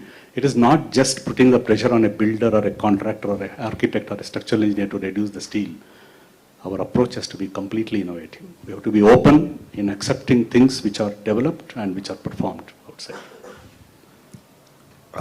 I can tell you from experience that in Chennai, for earthquake zone 3, we have managed it at 25 kg, 5-story structure. All right, it's been with STAD modeling, and we established. The dead loads you must have played with again. We that is also contributes. We use hollow core, shear wall structural system with lightweight concrete infill occasionally. Yeah. Reduce the load substantially. Perfect. And then there was cross bracing of the structural system, which again reduces the transfer load and the horizontal loads during earthquakes. So it's as you say, it's intelligent structural design. But that's the target. Supposing you can't make 25, say it's 27. But you know that theoretically, and it's been done, that you've got to push your designers to get there. That saves money, that saves the environment simultaneously. And about codes, I want to build upon what you're saying. You know, when we talk about the codes, especially on structural engineering codes, the factors of safety that are prescribed in earthquake safe design, the minimum slab thicknesses that are prescribed, 125, 150, whatever, 130 mm, they are assuming bad quality construction all the time. Yes. My gosh, we've gone past that. We are evolved. Technology is the answer for that. Because sorry, one more point I would like to add on. As per the fire safety requirement for any structural element to take 2.5 hours fire rating, we have a minimum thickness of the structural element to be maintained. That is also stipulated in National Building Code. 150 mm. Yeah, 6 inch, and column beams minimum width should be 200 mm. Yeah, that works. That works out. Within that, it works. Yeah. Especially shear walls, you have an issue. Because shear wall has not been refined at all in our system of Indian code. So we took advantage of that. Yeah. Yeah. So let me move on. I just want to go to the level of governmental things very quickly. The availability of land and approval processes. Okay, you emphasize this. We've emphasized this. Do you think that the Asian Development Bank, when it offers financing to the government of India on affordable housing, places this requirement as a foremost requirement? You can't talk affordable housing if you don't have an appropriate land policy. You simply can't. So I would like to propose that this is our recommendation from this Kutumb to the Asian Development Bank sitting right here, who are going to place this as an essential. You know, Sri Lanka is having difficulty in getting some bridging loans because the International Monetary Fund is putting some requirements on the way they manage their economy. The way we manage our land economy is something that has to be demanded by the international banking system. There's a contradiction between the notion of free market, open market land for affordable housing and the demand for affordable. There's a contradiction between them. This can only be resolved by policy. So it's a very strong recommendation from us. Yeah, that's another thing.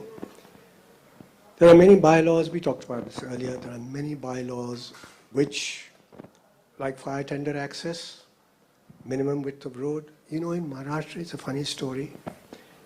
They say that, oh, yes, you can provide shops, it can be a shopping center, community center, but you can't call anything a shop unless it has a 12-meter road in front of it.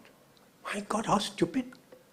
As if we haven't had shops in all our towns through the ages, which had only a 2-meter space in front of them. Why the hell is this regulation there? And why is it that all of us as a community are not able to overcome this? I think we are simply not organized. This is another something that as policy for affordable housing, some special provisions need to be incorporated institutionally that will become additional benefits or support for affordability. Yeah. So last, I think, we must go, but very last. When we had a discussion on your project, there were 2 points that came up. Yes, One was that long-term flexibility in the internal arrangement of the homes, whether it is electrical and plumbing, and whether it is the partition walling, that was one issue that came up. The second was the thermal property of the external wall, especially in the hotter regions, not so much in Mysuru, it would probably, Bangalore, it wouldn't matter so much. So I wanted to ask you this question. How do you think that we can answer these additional needs for affordable housing? It's very much important to address the thermal comfort, especially when we have a concrete structure, definitely we have this. And there are many ways of addressing this. There are many ways of addressing, especially the west walls. Either it could be a core wall or it could be a sandwich wall. And there are many paints today available and some this porotherm blocks. So these systems we are adopting so that the west walls especially are not heated, so that doesn't transfer. And roof also we have protected. And shades we have created sufficiently so that also reduces the heat getting into the building and the thermal comfort for the people who are living. It's possible. I think it's time. Yeah, I understand. But I think I just wanted to know, what about the flexibility in design, like by using precast construction? See, that is what it's a pre-engineered structure. So your concepts and your requirements have to be very clear. If you want flexibility inside, you should be very clear that you should not go for precasting. So that you go for other materials which could be done in situ. There are many technologies available where lightweight walls are available, LSG walls are available. So your requirement has to be very specific. I want this area which I need flexibility in terms of electrical, in terms of placement, in terms of sizes, as Mr. Lal was suggesting during design. So since it is a pre-engineered building, your thought process has to be very clear. You cannot take it for granted, come to the site and start changing things, which cannot happen here because it's a disciplined, it's a process driven. That is where we save cost, that is where we save money. It's very important. Yes, sir. It's possible. Only thing is you have to spell out in advance what is that you're looking at. Anything is possible. So you have to choose between the flexibility or the technology, basically. No, you have to manage it. It is not choosing, you have to manage it. See, everything comes with an advantage and a disadvantage. How do you mitigate those disadvantages? By the process of your design is most important. Okay. Thank you, sir. Thank you for answering that particular question. And with this, just wanted to highlight that this entire journey would not have been possible without our team of Green Value Partner. We have this our regional GVP of South, Ketna Sanapala, here at the event.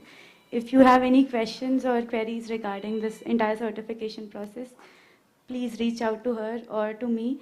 Also, I would like to thank the extended teams at IIFL, the construction finance team, Bobby sir, the uh, Karnataka sales team, Krant sir, Vinay sir, for actually helping us out to reach to the developers who are actually in need of these kind of learnings, and also the developers that are associated with us.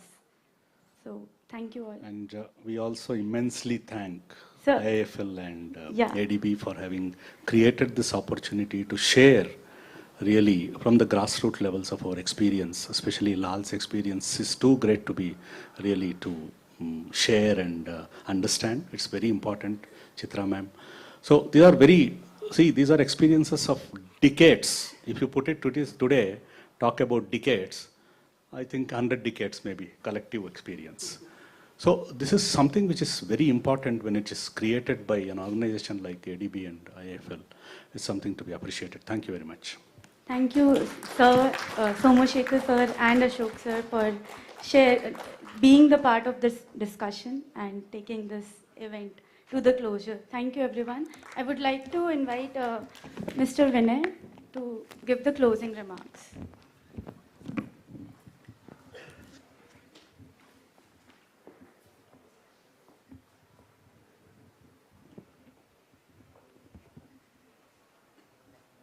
So it was indeed a wonderful interaction. I'm sure it gave a lot of insights about green, affordable and sustainable housing. I would like to thank all the speakers and Mr. A.B. Lal to start with, Ma'am Chitra, Mr. Somashekar, Mr. Te and Mr. Bobby to give us insights about this wonderful initiative. I'm sure we take a lot from this event and would like to thank all the participants, builders who are present here, our builder fraternity people who are present in Mysore, and all the people who are watching us online to be here, to be part of our journey to build affordable Karnataka in the coming times. With this, we close the event now, and the lunch is on the second floor of the building. Please feel free and have good lunch. Third floor? Terrace. The lunch is at the terrace. I'm so sorry. The lunch is arranged at the terrace. Please join us for lunch. Thank you so much and have a nice day.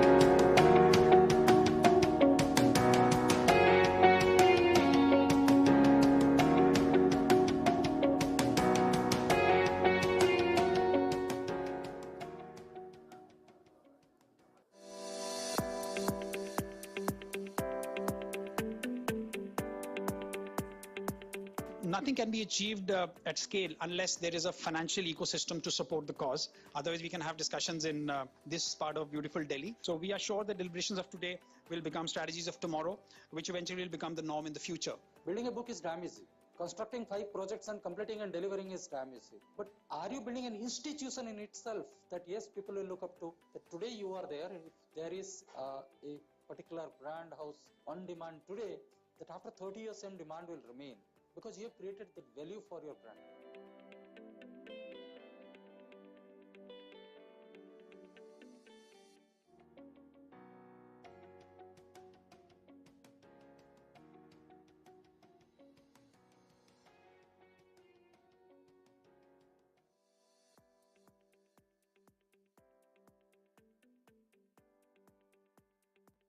अब रह गई बात कैसे शुरू करेंगे मैंने आपको कुछ थोड़े बहुत एग्जांपल बताए और आपने चंद मिनट में समझ लिया होगा कि कोई कॉम्प्लिकेटेड चीज नहीं है सिर्फ इसमें एक थोड़ा सा प्रोसेस इन्वॉल्व है डिजाइन के स्टेज से सोच के निकलना पड़ेगा उसमें आपकी किफायत भी होगी और आप ग्रीन चीज भी प्रोड्यूस कर सकेंगे और अगर उसको आप सिस्टमैटिकली करेंगे तो सेजल जी हैं यहाँ पे और हमारे बड़े सारे ये आईएफएल की हैंड होल्डिंग टीम यहाँ बैठी हुई है ये आपको सर्टिफिकेट लेके दे देंगे फिर आपका फाइनेंस भी फायदेमंद होगा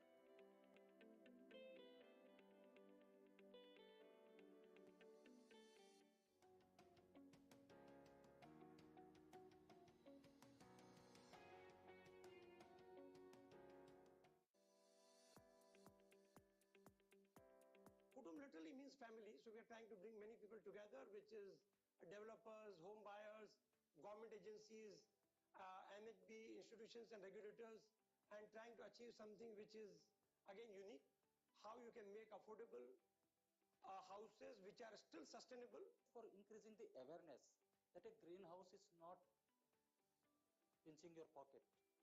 This is going to pay you back in long run. This is beneficial in the long run. Taking a stride forward to say affordable is no longer something a taboo. It's a place where you can stay respectfully, honorably, and with your self-respect right up there. So I think waves of change are there.